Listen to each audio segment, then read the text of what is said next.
శ్రోతలకు నా హృదయపూర్వక నమస్కారములు. మన శ్రోతలలో ఒక సోదరుడు ప్రశ్నను పంపడం జరిగింది. ఆ ప్రశ్న, మహాత్ములు మహిమలు చేసి మనను మార్చలేరా? అంటే వారి ప్రశ్న క్లుప్తంగా నేను స్ట్రైట్గా ఒక లైన్లో చెప్పాను. వారి ప్రశ్న ఏంటంటే, మహాత్ములు కానీ దేవుళ్ళు కానీ, అంటే మనం ఆరాధించేటువంటి దేవతలు, దేవుళ్ళు, మహాత్ములు, గురువులు, ఇటువంటి వాళ్ళు ఉన్నారు కదా, ప్రపంచంలో ఇన్ని రకాల చెడులు ఇంకా జరుగుతూనే ఉన్నాయి కదా, అనేక రకాల మోసాలు జరుగుతున్నాయి కదా, ఇవన్నీ చేసేది మనుషులే కదా, ఈ మనుషుల్ని వీళ్ళు మార్చలేరా? ఎందుకు మార్చటం లేదు? మార్చొచ్చు కదా. దీన్ని నేను మీకు ఊరికిన ఒక్క లైన్లో చెప్పాను. ఈయన ఈ విధంగా చాలా అడిగారు. అంటే అనేక మతాల్లో దేవుళ్ళు ఉన్నారు, అనేక మార్గాల్లో దేవుళ్ళు ఉన్నారు, అనేక విధానాలలో మత ప్రవక్తలు, మత పెద్దలు, గురువులు, మహాత్ములు అన్ని చోట్ల ఉన్నారు, అన్ని మతాలలో ఉన్నారు. మరి ఎందుకు ప్రజల్ని వీళ్ళు మార్చలేకపోతున్నారు? ప్రజల్లో చెడు ఎందుకు పోగొట్టలేకపోతున్నారు? మార్చొచ్చు కదా. పోయినా పోగొట్టలేని వాళ్ళు ఊరుకోవట్లేదు. మళ్ళీ మత ప్రచారాలు, మార్గ ప్రచారాలు, దైవ ప్రచారాలు, దేవుణ్ణి నమ్మండి, ఇవన్నీ జరుగుతూనే ఉన్నాయి. మళ్ళీ గురువులు, మహాత్ములు అన్నీ చేస్తూనే ఉన్నారు. మహాత్ములు మహిమలతో మనను మార్చలేరా? ఇది ప్రశ్న యొక్క సారాంశం. అది ఇక్కడ ఎవరైనా ఒకళ్ళు వాళ్ళ శక్తి చేత మనను మార్చివేయగలిగితే, అంటే ఏదో ఒక రకమైన శక్తి చేత మనను మార్చివేయగలిగితే, అంటే వాళ్ళకి ఇష్టం వచ్చినట్టు మనల్ని మార్చివేయగలిగితే, అంటే మంచి వాళ్ళగా మార్చగలిగినప్పుడు ఎలాగైనా మార్చగలరుగా. జాగ్రత్తగా అర్థం చేసుకోండి. మంచి వాళ్ళగా మార్చగలిగిన వాళ్ళు ఎలాగైనా మార్చగలరు, మహిమ చేత అయితే, శక్తి చేత అయితే, వాళ్ళ దగ్గర ఉన్న మాయలు మహిమల చేత అయితే. అప్పుడు ఏమైంది? సృష్టిలో నీకు స్వేచ్ఛ లేదు. నిన్ను ఏ దేవుడైనా మార్చేయచ్చు, తనకు ఎలా కావాలంటే అలా. ఏ మహాత్ముడన్నా మార్చేయచ్చు, ఏ దేవత అయినా మార్చేయచ్చు, ఎవరైనా నిన్ను వాళ్ళు అనుకున్నట్టు మార్చేయచ్చు. ప్రశ్న వరకైతే మీరు అడిగింది మంచిదే, మంచి వైపు మార్చలేరా అని, మంచిగా మార్చలేరా అని, అంటే చెడు చేయకుండా ఆపలేరా, మనిషిని మంచివాడిని చేయలేరా అని. కానీ ఇక్కడే మనం తెలుసుకోవాల్సిన సృష్టి తత్వం ఉంది. సృష్టి మానవుడికి స్వేచ్ఛనిచ్చింది, జంతువులకు కూడా స్వేచ్ఛ ఉంది. అయితే వాటికి తగినంత ఉంది, పరిమితి ఉంది. పరిమితి అంటే ఏంటంటే, ఇంచుమించుగా మనం సృష్టిలో జడ పదార్థములు, చైతన్య పదార్థములు అంటాం. జడాలంటే ఏం లేదు, కదలనివి. ఇంకా వాటికి అసలు అంటే స్వతంత్ర ప్రాణశక్తి లేదన్నది మన ఉద్దేశం. సరే, ఓకే, తీసి పక్కన పెట్టేస్తే, కదిలేవి అన్నప్పుడు మొక్కలు ఎదుగుతున్నట్టు కనపడతాయి కానీ కదులుతూ ఎక్కడ కనపడవు. ఏదైనా గాలి వస్తే వేయటం తప్ప మనిషి నడిచినట్టు వెళ్ళలేవు. కాబట్టి వాటిని కూడా పక్కన పెట్టేద్దాం. జంతువులు మనుషులకి కొంచెం దగ్గరగా ఉన్న జంతువులు చాలా ఉన్నాయి. అవి కదులుతూ ఉంటాయి, మనుషుల్లాగానే తింటూ ఉంటాయి, మనుషుల్లాగానే స్త్రీ పురుష జంతువులు కలుస్తూ ఉంటాయి, పిల్లలను పెడుతూ ఉంటాయి. అలా వాటి సంతతిని అభివృద్ధి చేసుకుంటూ ఉంటాయి. ఈ జంతువులు గమనిస్తే, జంతువులకున్న పరిధి ఏంటంటే, వాటికి ఆహారం కావాలి, మనిషిలాగానే ఆహారం కోసం ప్రయత్నించుకుంటాయి. వాటికి కూడా మనుషుల్లాగానే మలమూత్ర విసర్జనలు వస్తాయి, అవి చేసుకుంటాయి. వాటికి కూడా మనుషుల్లాగానే నిద్ర వస్తుంది, అవి చేసుకుంటాయి. వాటికి కూడా మనుషుల్లాగానే శారీరక సుఖ కోరుకుంటుంది. అంటే స్త్రీ జంతువులు ఉన్నాయి, పురుష జంతువులు ఉన్నాయి, ఆ కోరికలు తీర్చుకుంటాయి. వాటికి కూడా మనుషుల్లాగానే ప్రాణ భయం ఉంటుంది. అందుకని ఏదైనా హాని జరిగితే తప్పించుకునే ప్రయత్నం చేసుకుంటాయి, సేఫ్ ప్లేస్లు ఎత్తుక్కుంటాయి. వాటికి అంతవరకే తెలుసు, అదే నిర్ధారణ. ఆ తర్వాత ఇంకాటికి ఏం తెలియదు. అలా బ్రతుకుతూ ఉంటాయి అంతే. అందుకని జంతువులకి బోరు కొట్టడం ఉండదు. అదేదో రొటీన్గా చేసేసుకుంటే అంతే. మెదడు వాటికి అంతవరకే ఉంది, వాటి మెదడు పనితీరు, జ్ఞానం అలా అవి నిర్ధారించబడినట్టుగా అలా జీవించి చనిపోతాయి. మళ్ళీ జంతువులన్నిటికీ కూడా బాల్య, కౌమార, యవ్వన, వార్ధక్య దశలు ఉంటాయి. అంటే జంతువులకు కూడా శరీర పెరుగుదల, ఎదుగుదల, వృద్ధాప్యం రావటం, చనిపోవటం జంతువులకు కూడా ఉంటుంది. అయితే జంతువులకి ఈ ఫిక్స్డ్లోనే ఉంది, అంతకు మించి దానికి ఒక ప్రత్యేక జ్ఞానం ఏం లేదు. మనిషి శరీరపరంగా చూస్తే మనిషి కూడా అంతే, ఇంతవరకే. మనిషి కూడా సేమ్ జంతువులానే ఉంటాడు ఈ విషయాలన్నింటిలో. కానీ మనిషికి ఒక ప్రత్యేక జ్ఞానం ఉంది. ఏంటి ప్రత్యేక జ్ఞానం? జంతువుల కంటే ఎక్కువ ఉన్నది ఏంటి అంటే, మనిషి అనేక వస్తువులను కనుక్కుంటున్నాడు, మనిషి అనేకం తయారు చేసుకుంటున్నాడు. జ్ఞానం ఉందనడానికి నిదర్శనం ఇది. జంతువులన్నీ కూడా ప్రకృతిలో ఉంచబడిన యథాతథంగా ఉన్నటువంటి వస్తువులను మాత్రమే జంతువులన్నీ వాడుకొని బతుకుతున్నాయి. మార్పులేం లేదు. ఇప్పుడు పక్షులు ఉన్నాయి, ఆ పళ్ళో, ఆకులో, కాయలో, పువ్వులో వాటి కేటగిరీని బట్టి అవి తిని బతుకుతూ ఉంటాయి. అలా మీరు ఏ జంతువులైనా తీసుకోండి, అవి సృష్టిలో దొరికిన వాటితోనే బతుకుతాయి. క్రూరమృగాలైనా సాధు జంతువులైనా కొత్తగా మార్చుకోవటం ఉండదు. మనిషి అలా కాదు, వండుకు తింటాడు, దొరికిన వాటిని మార్చుకుంటాడు. వంటని కుకింగ్ మొదలు పెట్టాడు, వండుకు తింటాడు. ఈ వండుకు తినే వాటిలో చాలా వాటిని కాంబినేషన్స్ తయారు చేసి కొత్త తయారు చేస్తాడు. ఆహార పదార్థాలే అనేక రుచులుగా తయారు చేస్తాడు. అంటే ఆధారం ప్రకృతిలోవే, మనిషికి కూడా ఆధారం ప్రకృతిలోవే. కానీ వాటిని యథాతథంగా జంతువులన్నీ స్వీకరిస్తున్నాయి, అంతకు మించి వాటి జ్ఞానశక్తి లేదు. మనిషికి వాటిని యథాతథంగా కాకుండా తనకు అనుకూలంగా, తనకు నచ్చినట్టు, తను అనుకున్నట్టు, తను ఇష్టపడినట్టు మార్చుకొని రకరకాలుగా చేసుకు తినేటువంటి అవకాశం ఉంది. అలాగే సృష్టిలో ఉన్నటువంటి అనేక విషయాలని, అంటే భూమిలో దొరుకుతున్నటువంటి, భూమి మీద ఉన్నటువంటి, ప్రకృతిలో ఉన్నటువంటి అనేక విషయాలని తనకు నచ్చినట్టుగా మార్చుకుంటూ ఉంటాడు. అలా అనేక వస్తువులు తయారు చేసుకున్నాడు. అవే కట్టుకోవడానికి బట్టలు, వేసుకోవడానికి చెప్పులు, నెత్తి మీద రకరకాల హెయిర్ స్టైల్స్, ఒళ్ళంతా రాసుకోవడానికి రకరకాల లోషన్లు, సోప్స్, ఇవన్నీ ప్రకృతి సహజంగా లేవు. ప్రకృతిలో ఉన్నటువంటి ముడి పదార్థాలను ఉపయోగించుకొని మనిషి తయారు చేసుకున్నాడు. పేస్ట్లు, బ్రష్లు, ఇలా కోటాను కోట్ల వస్తువులు ఉన్నాయి. ఒకటి కాదు, రెండు కాదు. ఇంచుమించుగా ఒక మాటలో చెప్పాలంటే ప్రకృతి సహజంగా మనం ఒక గాలిని మాత్రమే పీల్చుకుంటున్నట్టున్నాం. నీటిని కూడా మనం మార్చుకొని అమ్ముకుంటున్నాం. వాటర్ కూడా బాటిల్స్ వచ్చి అమ్మేస్తున్నారు. ప్రస్తుతానికి ప్రకృతి సహజంగా గాలినే పీల్చుకుంటున్నాం. మిగిలినవన్నీ మ్యాన్ మేడ్ థింగ్స్, అంటే మనిషి వాటిని మార్పులు చేసి తయారు చేసుకున్నాడు తనకు అనుకూలంగా. ఇది ఎందుకు చెబుతున్నానంటే మీరు గమనించి చూడండి, అన్నీ మనిషి చేసుకున్నవే, మనిషి తయారు చేసుకున్నవి. ఇది మనిషి జ్ఞానంలోంచి తయారైనవి. అంటే మనిషికి ఒక జంతువులా నిర్ధారించబడిన విధంగా అలా బ్రతికి, దొరికిన వాటితోనే బ్రతికి అలా చనిపోయేలా మనిషి లేడు. జంతువు వరకు మొత్తం సృష్టి అంతా నిర్ధారించబడిన విధంగా ఉంది. అంటే ఒక ఫిక్స్డ్ ఫార్మాట్లో ఉంది, అదంతే, అలాగే జరుగుతుంది. ఒక్క మనిషికి మాత్రం తాను స్వతంత్రంగా తనకు నచ్చిన అనేకం చేసుకోవచ్చు, కనుక్కోవచ్చు, సృష్టించుకోవచ్చు, వాడుకోవచ్చు, ఏదైనా చేసుకోవచ్చు. అయితే మళ్ళీ శరీర పరిస్థితుల్లో, అంటే ఇది జ్ఞానం దగ్గర మాత్రం ఈ మార్పు ఉంది. జ్ఞానంలో వచ్చిన ఈ ఆవిష్కరణలన్నీ ఆలోచన విధానంలో, మేధాశక్తిలో, ఇంటెలిజెన్స్లో.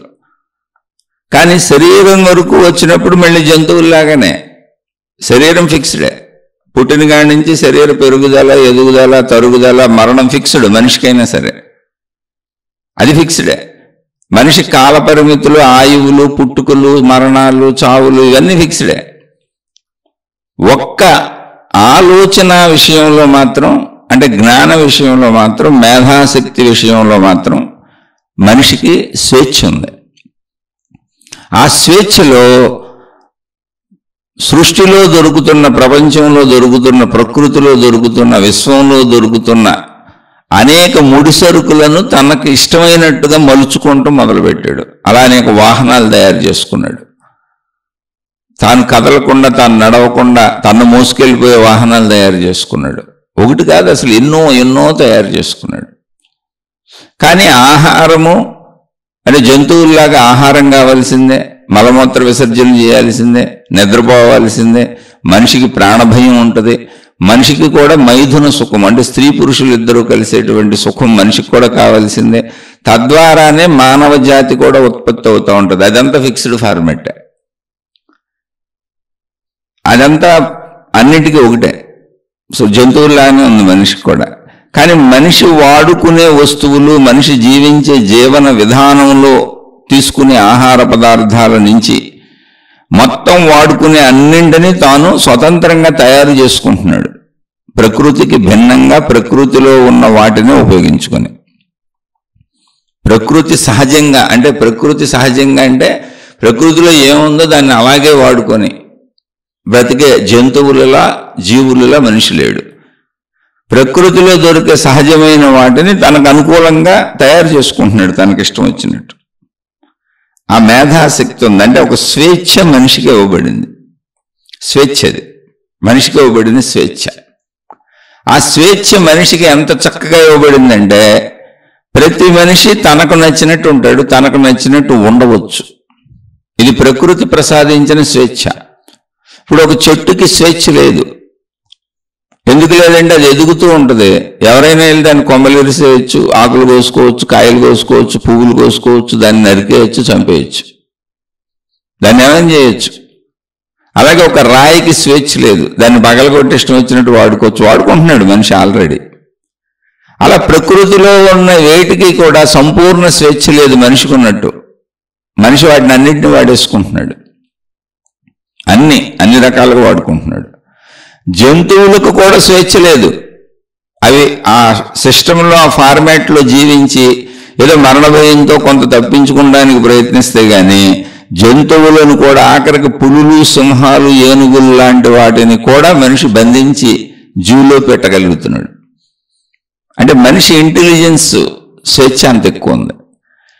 ఇక జంతువులన్నీ ప్రకృతి అంతా వదిలేద్దాం, అది సిస్టమేటిక్గా పోతుంది. మనిషికి జ్ఞాన స్వేచ్ఛ ఎక్కువ ఉంది, జ్ఞానం ఎక్కువ ఉంది, తద్వారా స్వేచ్ఛ ఎక్కువ ఉంది. ఈ విషయాన్ని గ్రహిస్తే మళ్ళీ మనుషులలోకి, మానవ జాతిలోకి వస్తే మానవ జాతిలో ప్రతి మనిషికి ఇండివిజువల్ స్వేచ్ఛ ఉంది. ఒకళ్ళ కింద ఎవరో ఒకళ్ళు బతికేట్టు మనిషి పెట్టలేదు. ఇప్పుడు జంతువులను పట్టుకొని జంతు ప్రదర్శనశాలలో పెట్టి టికెట్లు అమ్ముకున్నట్టుగా, లేదా అనేక జంతువులను పెంపుడు జంతువులుగా పెంచుకొని కోసుకొని మాంసం తినేసినట్టుగా అలా మనుషులకు లేదు. జంతువులకి అంతవరకు ఫిక్స్డ్. మనిషికి అలాగదు, స్వేచ్ఛ ఉంది. ప్రతి మనిషి తన ఇష్టం వచ్చినట్టు బతకొచ్చు, తన ఇష్టం వచ్చినట్టు ఆలోచించుకోవచ్చు, తన ఇష్టం వచ్చినట్టు చేయొచ్చు. ఆ స్వేచ్ఛ ఉంది. ఇప్పుడు మహాత్ములు అంటే ఆ స్వేచ్ఛలో మనుషులు తప్పులు చేస్తున్నారు, రైట్లు చేస్తున్నారు. ఇంతకది స్వేచ్ఛ. ఇప్పుడు నువ్వు తప్పు చేస్తున్నా నిన్నెవరు ఆపరు, నువ్వు రైట్ చేస్తున్నా నిన్నెవరు ఆపరు. ఎందుకని? సృష్టి నీకు ఇచ్చిన స్వేచ్ఛా స్వాతంత్రములవి. ఏ పరంగా? జ్ఞానపరంగా మాత్రమే, బుద్ధిపరంగా మాత్రమే, ఆలోచనాపరంగా, మేధోపరంగా మాత్రమే. కానీ శరీరపరంగా నీకు స్వేచ్ఛ లేదు. అంటే శరీరం ఫిక్స్డ్ ఫార్మాట్లో పనిచేస్తుంది. అయితే ఆ శరీరాన్ని నువ్వు ఎలా ఉపయోగిస్తావు, ఎలా ప్రయత్నిస్తావు, ఏం చేస్తావు, ఏం సాధిస్తావు, ఏ తప్పులు చేస్తావు, ఏ ఒప్పులు చేస్తావు అంటే క్రియాత్మకమైన స్వేచ్ఛ నీకుంది. ఎప్పటి వరకు? మరణం వరకు అంతే. మళ్ళీ మరణం తప్పదు. ఈ స్వేచ్ఛ అనేది సృష్టి ప్రసాదించినటువంటి అద్భుతమైన వరం మనిషికి. అది ఎందుకు వచ్చిందంటే జ్ఞానాభివృద్ధి చేత వచ్చింది. మిగిలినన్నిటికంటే మనిషికి జ్ఞానాన్ని ఎక్కువ ఇచ్చింది ప్రకృతి, సృష్టి. అందుకని జ్ఞానం ఎక్కువ ఉంది కనుక మనిషికి స్వేచ్ఛ ఇస్తే తనకు నచ్చినట్టు బతుకుతాడు అనేటువంటి స్వేచ్ఛని జ్ఞానం వలన ఇచ్చింది. జ్ఞానం ఎక్కువ ఉండటమే మనిషికి ఉన్న స్వేచ్ఛ. ఆ స్వేచ్ఛను ఉపయోగించుకొని ఆ జ్ఞానం ద్వారా మనం కనుక్కొని ఉపయోగించుకుంటున్నటువంటి వస్తువులు, విషయాలే మనకు అనుకూలంగా మనం తయారు చేసుకున్న అనేకం సెల్ ఫోన్లు, కంప్యూటర్లు, ల్యాప్టాప్లు, వాచీలు, ఉంగరాలు, అనేక రకాలకు, ఒకటని కాదు. కానీ మీరు ఏదైనా చూడండి, మిగిలిన జంతువుల వలె ప్రకృతిలో ఏది ఎలా దొరికితే అలాగే దాన్ని వాడుకొని అయితే మనం బతకట్లా. ప్రకృతిలో దొరికిన దాన్ని మనకిష్టంగా మార్చుకుంటున్నాం. ఇప్పుడు కూరగాయలు దొరికిన కూర వండుకుంటున్నాం.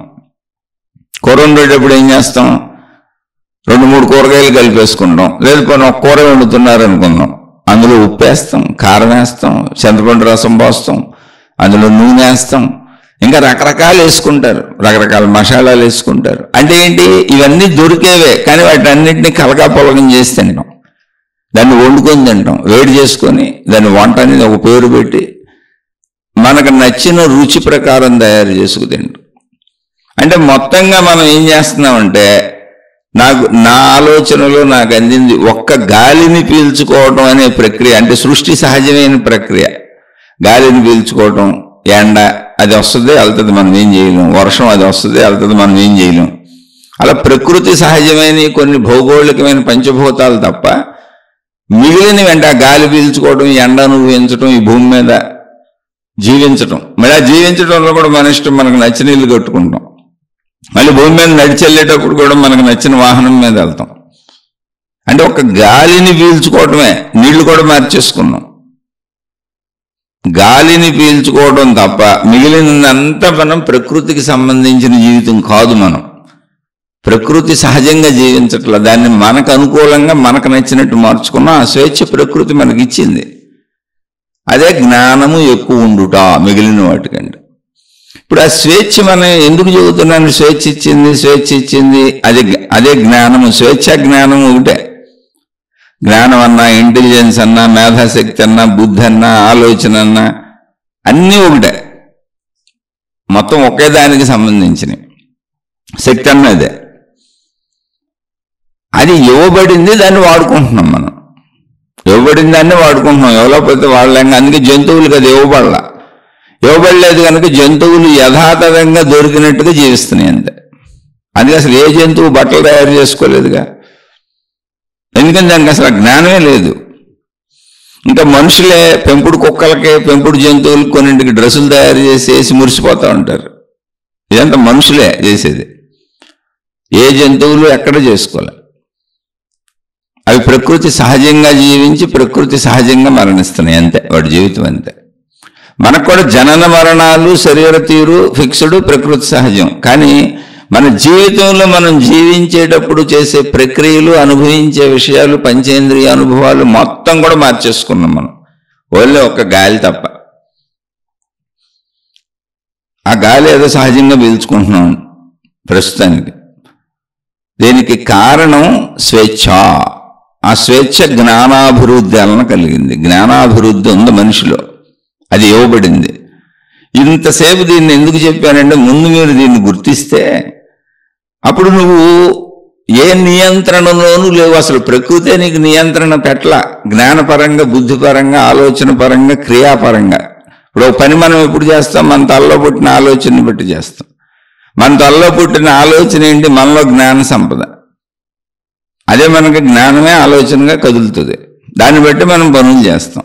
అంటే క్రియాత్మకమైన, జ్ఞానపరమైన, బుద్ధిపరమైన ఏ చర్యలైనా ప్రకృతి మనల్ని నిర్బంధించలా. నువ్వు ఎలాగే ఇది ఫిక్స్డ్ ఫార్మేట్ అని నిర్బంధించలా.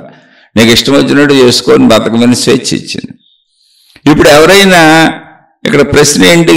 మహాత్ములు మనల్ని మహిమలతో మార్చలేరా? ఈ దేవుళ్ళు, ఈ మతాలు, ఈ దేవుళ్ళు వీళ్ళందరూ కూడా వాళ్ళ మహిమలతో మనుషుల్ని మంచివాళ్ళగా మార్చేయచ్చు కదా. అది ప్రశ్న ఇక్కడ. అంటే ఎందుకంటే వాళ్ళు ఎందుకు అడిగిన ప్రశ్నలో కూడా నిజం ఉంది. ఎందుకని మనం ఆ దేవుళ్ళని ఆరాధిస్తున్నాంగా, వాళ్ళు మహిమ పరులను నమ్ముతున్నాంగా, మహాత్ములను నమ్ముతున్నాంగా, మహిమ పరులను నమ్ముతున్నాంగా, వాళ్ళని అనుసరిస్తున్నాంగా, వాళ్ళు మన జ్ఞానబోధలు చేస్తున్నారుగా, మంచి విషయాలు చెబుతున్నారుగా, మహిమలు, మాయలు ఇవన్నీ కనపడుతున్నాయిగా, ఇవి చేస్తున్నారుగా. లేకపోతే అసలు దేవుళ్ళు, గురువులు, మహాత్ముల్ని నమ్మంగా. వాళ్ళు ఏదో మనకంటే గొప్పవాళ్ళనే కదా వాళ్ళని అనుసరిస్తున్నాం, మతాల పేరు మీద, మార్గాల పేరు మీద, ఏదో రకంగా. కాబట్టి ప్రశ్న కరెక్టే. కానీ ప్రశ్నలో అర్థం చేసుకోవాల్సిన అంశం ఏంటంటే, అసలు మొత్తంగా ప్రకృతి మనిషికి స్వేచ్ఛ ఇచ్చింది. మొత్తం విశ్వం అంతా మనిషికి స్వేచ్ఛ ఇచ్చింది. ఇప్పుడు ఎవరైనా నిన్ను వాళ్ళ ఇష్ట ప్రకారం, వాళ్ళ మహిమతో, వాళ్ళ శక్తితో మార్చగలిగితే అప్పుడు నీ స్వేచ్ఛ హరించుకుపోయిందిగా. నీ స్వేచ్ఛ పోద్దుగా, నీకు స్వేచ్ఛ ఉండదుగా. అప్పుడు నువ్వు స్వేచ్ఛాజీవి అవ్వవుగా. అప్పుడు ఇక్కడ అర్థం చేసుకుని పాయింట్ అది. నువ్వు నీ ఇష్ట ప్రకారం జీవించడం నీ స్వేచ్ఛ. అది ప్రకృతి ఇవ్వబడినటువంటి జ్ఞాన సంపద నీకు, మేధా సంపద నీకు. ఆ స్వేచ్ఛని నువ్వు చెడుకు వాడుతున్నావా మంచికి వాడుతున్నావా అనేది వేరే విషయం. కానీ ఎవరైనా, ఒక దేవుడైనా, ఒక మతపు దేవుడైనా, ఒక మతపు దేవతైనా, ఒక మహానుభావుడైనా, ఒక మహాత్ముడైనా, ఎవరైనా, ఏ మతంలో ఎవరైనా నిన్ను వాళ్ళ శక్తుల చేత, వాళ్ళ దగ్గరున్న మహిమల చేత మార్చగలిగితే, అంటే ఏదో ఒక రకంగా మంచనో చెడనో ఇంకోటనో ఏదైనా కానివ్వండి మార్చగలిగితే అప్పుడు నీకు స్వేచ్ఛ ఉందా? స్వేచ్ఛ లేదుగా. అందుకని సృష్టికి విరుద్ధమైన క్రియ ఏది ఇక్కడ జరగదు. అది మనం తెలుసుకోవాల్సింది. దేవుళ్ళు ఎందుకు మార్చరు, మహాత్ములు ఎందుకు మార్చలేరు, మహిమలతో మార్చలేరు? మరి మహిమలు చేస్తున్నారు కదా, మాయలు కనపడుతున్నాయి కదా, మంత్రతంత్ర యంత్రాలు, రక్షరేకులు, రాగిరేకులు ఇన్ని చెబుతున్నారు కదా. లేకపోతే అసలు మార్చలేనప్పుడు ఈ దేవుళ్ళని పూజించడం ఎందుకు, ఆరాధించడం ఎందుకు, వాళ్ళు వెనక పడటం ఎందుకు, ఈ మతాలు ఎందుకు, ఇవన్నీ అనిపించవచ్చు. ఇది సామాన్యమైనటువంటి మానవ దృష్టిలో మనకు అనిపించే విషయాలు. కానీ విశ్వపరిధిలో ఒకసారి విస్తృతంగా ఆలోచించు. నువ్వు స్వేచ్ఛాజీవివి, నీకు సృష్టి స్వేచ్ఛ ఇచ్చేసింది. ఎంత స్వేచ్ఛ ఇచ్చింది మనిషికి అంటే, ఒక మనిషి తన మనస్సులో ఏం భావించుకుంటున్నాడో, అంటే జ్ఞానం ఎక్కడుంది? మనిషి లోపల ఉంది. మనిషి మనకు కనపడేది ఏంటి? మాంసపు శరీరం, కాళ్ళు చేతులు మొహం, బయటకు కనపడేదంతా మాంసపు శరీరం. కానీ ఒక మనిషి తన మనసులో ఏం భావించుకుంటున్నాడో ఆ మనిషికి తప్ప ఇంకా ఏ మనిషికి అర్థమయ్యేలా తెలిసేలా సృష్టి అసలు పెట్టలేదు. ఎందుకని? నీ స్వేచ్ఛకి భంగత కలుగుతుందని. నీ లోపల ఆలోచనలన్నీ ఎవరికైనా తెలిసిపోతున్నాయి అనుకోండి, నీ లోపల ఆలోచనలన్నీ ఇతరులు పసిగట్టేసి వాళ్ళకి అర్థమైపోతున్నాయి అనుకోండి, అలా ఒక మనిషికి అర్థమైపోతున్నాయి అనుకోండి, ఇంకా స్వేచ్ఛ ఎక్కడ ఉంది నీకు? అందరూ నీకు అడ్డం పడిపోవచ్చు, నిన్ను సపోర్ట్ చేయొచ్చు, నిన్ను అవుననొచ్చు, నిన్ను కాదనొచ్చు. ఎప్పటికప్పుడు ఇంకా నీకు తెలిసిపోతున్నప్పుడు నీకు స్వేచ్ఛ లేదు అసలు. నీకు స్వేచ్ఛ ఎప్పుడుంది? నీ ఆలోచన నీలోనే ఉంది, నీకు మాత్రమే తెలుసు, ఎవరికి తెలియదు. ఆ ఆలోచనగా శరీరాన్ని కదిపేది. అసలు ఆలోచన లేకపోతే శరీరం కదలదు కదా. అంటే శరీరాన్ని కదిపేదే ఆలోచన, అదే జ్ఞానం, అదే శక్తి, అదే భావం, అదే లోపల మనకు సంబంధించిన మేధాశక్తి, ఇంటెలిజెన్స్, ఏ పేరైనా పెట్టండి, లోపల ఉంది అది. ఇప్పుడు తెలీదు అన్నప్పుడు నిన్ను ఎలా మారుస్తారు? ఆ ఛాన్స్ అసలు సృష్టి ఇవ్వలేదుగా. నిన్ను ఎలా మారుస్తారు? మార్చలేరు అని ముందు మీరు సత్యం తెలుసుకోవటం కోసం నేను ఇదంతా చెబుతున్నా. మార్చలేరని నేను స్టేట్మెంట్ ఇవ్వట్లా, నా అభిప్రాయం చెప్పట్లా. ఎందుకు మార్చలేరు అంటే సృష్టి అసలు సహజంగా అవకాశం ఇవ్వలేదు. మనుషులను మహిమలతో మార్చే అవకాశం సృష్టి పెట్టలేదు. ఎంత పెట్టలేదు అంటే, తాను కన్న తన సొంత బిడ్డ, జన్మనిచ్చిన తల్లిదండ్రులు తమ సొంత బిడ్డ వాళ్లే పెంచారు, వాళ్ళ ముందే పెరుగుతున్నారు ఆ బిడ్డలో. కానీ ఆ బిడ్డల మనసులో ఏముందో తల్లిదండ్రులకు తెలియదు. తల్లిదండ్రుల నుంచి ఆ బిడ్డలు వచ్చారు. బిడ్డలకి తల్లిదండ్రుల మనసులో ఏముందో తెలియదు. ఏ మనిషికి పక్క వాళ్ళ మనసులో ఏముందో తెలియదు అనే విధంగా ఎందుకు పెట్టబడింది అంటే స్వేచ్ఛ. ఎవరి స్వేచ్ఛ వాళ్ళది. పక్క వాళ్ళ స్వేచ్ఛలోకి ఇంకొకళ్ళు వెళ్ళకూడదు కనుక వాళ్ళు ఏమనుకుంటున్నారో వాళ్ళకి మాత్రమే తెలిసి ఇంకెవరికీ తెలియకుండా ఉండేలా సృష్టి నిర్మాణమే జరిగింది. అప్పుడు ఎలా మారుస్తారు? అసలు మార్చే అవకాశం సృష్టి ఇవ్వలేదు. మరి మహిమలతో తెలుసుకుంటారేమోనండి అంటే అది మీ పిచ్చి భ్రాంతి. ఇంకా నేను ఆ మహిమలు మాయలు జోలికి రాను, అసలు అవి నమ్మొద్దని చెబుతాను ఎప్పుడు. నేను ఎందుకు నమ్మొద్దని చెబుతానంటే సృష్టి సహజంగా ఉన్న విధానం ఇది. ఒక మనిషి లోపలే ఆలోచనలు పక్క మనిషికి తెలిసేలా సృష్టి పెట్టలేదు. ఒక మనిషిని ఇంకొక మనిషి మార్చేసే విధంగా సృష్టి పెట్టలేదు. పూర్వం విఠలాచార్య సినిమాలు వచ్చాయి ఎప్పుడు, నా చిన్నప్పుడు. అంటే మహిమలు మాయలు సినిమాలు తీసేవాళ్ళు. భూతాలు, దయ్యాలు, లేదా అనేక మంది ఋషులు, మునులు, మహాత్ములు. వాళ్ళు ఏంటంటే కోపం వస్తే కొంచెం నీళ్లు తీసుకొని, కమండలంలో నీళ్లు తీసుకొని శపించి ఆ మనిషి మీద కొట్టి నువ్వు కుక్క అయిపో అంటే కుక్క అయిపోయాడు. ఈ సినిమాలు ఊరుకునే సరదాగా తీశారు. అదే తప్ప సృష్టి అలా పెట్టలా. సృష్టి నిర్మాణంలో ఎవరి స్వేచ్ఛ వాళ్ళకు ఉంది, ఎవరి ఆలోచనలు వాళ్ళకే తెలుస్తాయి, ఎవరి జీవితం వాళ్ళదే. ఆలోచనను బట్టి శరీరం కదుపుతారు. కదిపే శరీరం కనపడుద్ది మనకి, కానీ ఆలోచన అసలు కనపడదు, కనపడేలా పెట్టబడాల. లోపల ఆలోచన తెలియదు. కాబట్టి ఇంక మహిమలు మాయలు అసలు ఉన్నాయని వాటిని నమ్మటం వలన ఉపయోగం ఏంటి? అందుకని నమ్మొద్దంట. నేను విశ్వం మొత్తం దృష్టిలో పెట్టుకొని మాట్లాడుతున్నా. మీరు ఒక పరిధిలో ఎవరో గాల్లోంచి విభూతి తీశారు, గాల్లోంచి శివలింగాలు తీశారు, గాల్లోంచి బొమ్మలు తీస్తున్నారు, రకరకాల చిత్రాలు చేస్తున్నారు, మేము నమ్ముతున్నాం అంటే నమ్మండి. అది మీరు మానవ పరిధిలో మీరు ఏదో ఒక చిన్న పరిధిలో కూర్చొని ఆలోచిస్తున్నారు. ఆ చిన్న పరిధిలో మహిమలు మాయలు బోల్డ్ ఉంటాయి, వాళ్ళు చేయొచ్చు. ఎందుకని ఇప్పుడు ఇంద్రజాలకులు ఉన్నారు. ఇంద్రజాలం అంటే ఏంటి? మనందరం టికెట్లు కొనుక్కొని వెళ్తాం. స్టేజ్ మీద ఒక ఆయన షో చేస్తూ ఉంటాడు. ఆయన నేర్చుకున్నాడు చదువు అది, కానీ అదంతా మనకు మహిమ మాయలా కనపడుతుంది. మనుషుల్ని ముక్కలుగా కోసేస్తారు, తలలు వేరు చేసేస్తారు, కాళ్ళు వేరు చేసేస్తారు, మనుషుల్ని గాల్లో పడుకోబెడతారు, గాల్లో నడుస్తారు, నీళ్ల మీద నడుస్తారు, రకరకాల చర్యలు చేస్తూ ఉంటారు. వాళ్ళ శరీరంలోంచి అనేక రకాల పావురాలను తీసి ఎగరేస్తారు, వాళ్ళు సృష్టిస్తారు.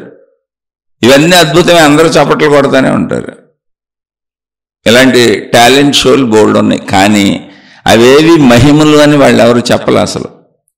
ఇవి కోర్సులు నేర్చుకున్నాం, నేర్చుకుంటే మీరు కూడా చేయొచ్చు. మరి కింద కూర్చున్న మనిషికి ఎందుకంటే అంత ఆశ్చర్యంగా ఉంది? మనుషులు నేర్చుకునే కోర్సులే కదా, మనుషులు చెప్పుకునేటువంటి విద్యలే కదా, నేర్చుకొని వచ్చారు కదా. మరి కింద మనుషులకి అవి తెలియట్లేదా అంటే మనిషికి తెలియని చాలా ఉన్నాయి. మనిషి శరీరంలో వచ్చే జబ్బు ఒక కోర్సు చదువుకున్న డాక్టరే నయం చేయగలడు. తన సొంత శరీరంలో వచ్చిన జబ్బుని మనిషి నయం చేసుకోలేడు. అలా చాలా ఉన్నాయి. ఎందుకని? శరీర నిర్మాణం గురించి ఆ డాక్టర్ చదువుకున్నాడు. ఏ జబ్బుకి ఏ వైద్యం చేయాలో డాక్టర్ చదువుకున్నాడు, అందుకనే డాక్టర్ చేయగలడు. శరీరం నీదే అయినా జబ్బు వచ్చింది నీకైనా నువ్వెందుకు చేసుకోలేవు అంటే నువ్వు చదువుకోలేదు కాబట్టి. అలాగే ఇంద్రజాల ప్రదర్శన మనకు అద్భుతంగా ఎందుకు కనపడుతుంది? అదొక మహిమలాగా మాయలాగా ఎందుకు కనపడుతుంది? అబ్బా ఎలా చేసాడు, అసలు నా బుర్రకే అందట్లేదు అని ఎందుకు అనిపిస్తుంది అంటే అదొక కోర్సు చదువుకున్నారు వాళ్ళు. అలా చదువుకొని మనకు అందకుండా, అంటే మన కంటికి మన మేధాశక్తికి అందకుండా వస్తువుల్ని సృష్టించి, పావురాలని, జంతువుల్ని, చిన్న చిన్న జంతువుల్ని సృష్టించి, రకరకాల వస్తువుల్ని సృష్టించి, మన ఊహకందని విధంగా ఏదో సృష్టించినట్టు కనిపింపజేసేటువంటి విద్యలు, ఇంద్రజాల విద్యలు ప్రపంచంలో కోటాను కోట్లు ఉన్నాయి. అయితే పాపం అందులో కొంతమంది ఏమండి మాది ఇంద్రజాలం, మేమేం కోర్సులు నేర్చుకున్నాం అందుకని చేస్తున్నామని చెబుతున్నారు. కొంతమంది లేదు లేదు మేము దైవాంశ సంభూతులు, మేము మహిమలు చేస్తున్నాం, మాయలు చేస్తున్నాం అని చెబుతున్నారు. ఆయన నమ్మకం మీ ఇష్టం. అది నేను ఎవరిని తప్పు అంటలా రైట్ అంటలా, రెండిటికి సారూప్యత చెప్పాను. అక్కడ కాదు నేను ఈ దైవాంశ సంభూతుల్ని నమ్ముతాను, ఈ మహాత్ముల్ని నమ్ముతాను, ఈ దేవుళ్ళు మహిమలు మాయలు అన్నీ నమ్ముతాను అంటే చక్కగా నమ్మొచ్చు. అలా నమ్మబట్టే ఈ ప్రశ్న వచ్చింది అసలు. ఇప్పుడు ఆ నమ్ముతున్నప్పుడు ఏమైందంటే దేవుళ్ళని నమ్ముతున్నాం, వాళ్ళ శక్తులు నమ్ముతున్నాం, మహిమలు నమ్ముతున్నాం, మాయలు నమ్ముతున్నాం, మహాత్ముల్ని నమ్ముతున్నాం, ప్రచారాలు నమ్ముతున్నాం, ఊరున వాడన సందున అన్ని మతాల ప్రార్థనాలయాలు కట్టుకున్నాం, ప్రార్థనలు చేస్తున్నాం, నిరంతరం ఇంట్లో చేస్తున్నాం, బయట ప్రార్థనాలయాల్లో చేస్తున్నాం, ఆచార సాంప్రదాయాలు పాటిస్తున్నాం. ఇప్పుడు ప్రపంచంలో మతం కంటే గొప్పదేం లేదు, దేవుడి కంటే గొప్పదేం లేదు. అందరూ ఏదో ఒక మతంలో ఏదో ఒక దేవుడితో కలిసి సాగుతూనే ఉన్నారు. అప్పుడు వచ్చే సహజమైనటువంటి ఆలోచన ఏంటంటే, ఒక వ్యక్తి ఆలోచన మొదలు పెడితే కరెక్ట్గా వచ్చే ఆలోచన ఏంటంటే, అంటే కోరికలతో ఉన్న వ్యక్తికి ఇలాంటి ఆలోచనలు రావు. కోరికలు కాకుండా విశ్వాన్ని పరిశీలిస్తూ భగవత్ శక్తిని నిజంగా నమ్మి, ఒక భగవంతుడిని నిజంగా నమ్మి, ఒక మహాత్ముడిని నిజంగా నమ్మినప్పుడు తనకే కోరిక లేనప్పుడు వచ్చేటువంటి డౌటే ఈ ప్రశ్న. అదేంటి మనం దేవుళ్ళని, దేవతలని, మహిమలని, మాయలని, వీళ్ళేదో అద్భుతాలు చేయగలరని ఇన్ని నమ్ముతున్నాం కదా, చచ్చిపోయిన వాళ్ళని బతికిచ్చారని చెబుతున్న సంఘటనలు చాలా ఉన్నాయి. కొన్ని వందల వేలు పుస్తకాల్లో లిఖించబడి ఉన్నాయి. ప్రచారం చేసుకుంటున్న వాళ్ళు బోల్డ్ మంది ఉన్నారు. చిన్న ఇంకేముంది, ఏకంగా చచ్చిపోయిన వాళ్ళనే బతికిచ్చారని చాలా ఉన్నాయి. ఇలాంటి ఎన్నో చరిత్రలు ఉన్నాయి. ఇంత అద్భుతమైన మహిమలు ప్రదర్శించి చచ్చిపోయిన వాళ్ళనే బతికించి అనేక రోగాలు నయం చేసి డబ్బులు లేని వాళ్ళకి డబ్బులు వచ్చేదిలా ఆశీర్వదించి అన్ని కష్టాల నుండి మానవ సమూహాలను రక్షిస్తున్న వాళ్ళు దేవుళ్ళు, దేవదూతలు, వాళ్ళే మహాత్ములు, మహనీయులు అని ఆ భావనతో మనం సాగుతున్నప్పుడు మనిషికి తనకే స్వయం కోరిక లేనప్పుడు ప్రపంచాన్ని గమనిస్తున్నప్పుడు వచ్చేటువంటి డౌటే ఇది.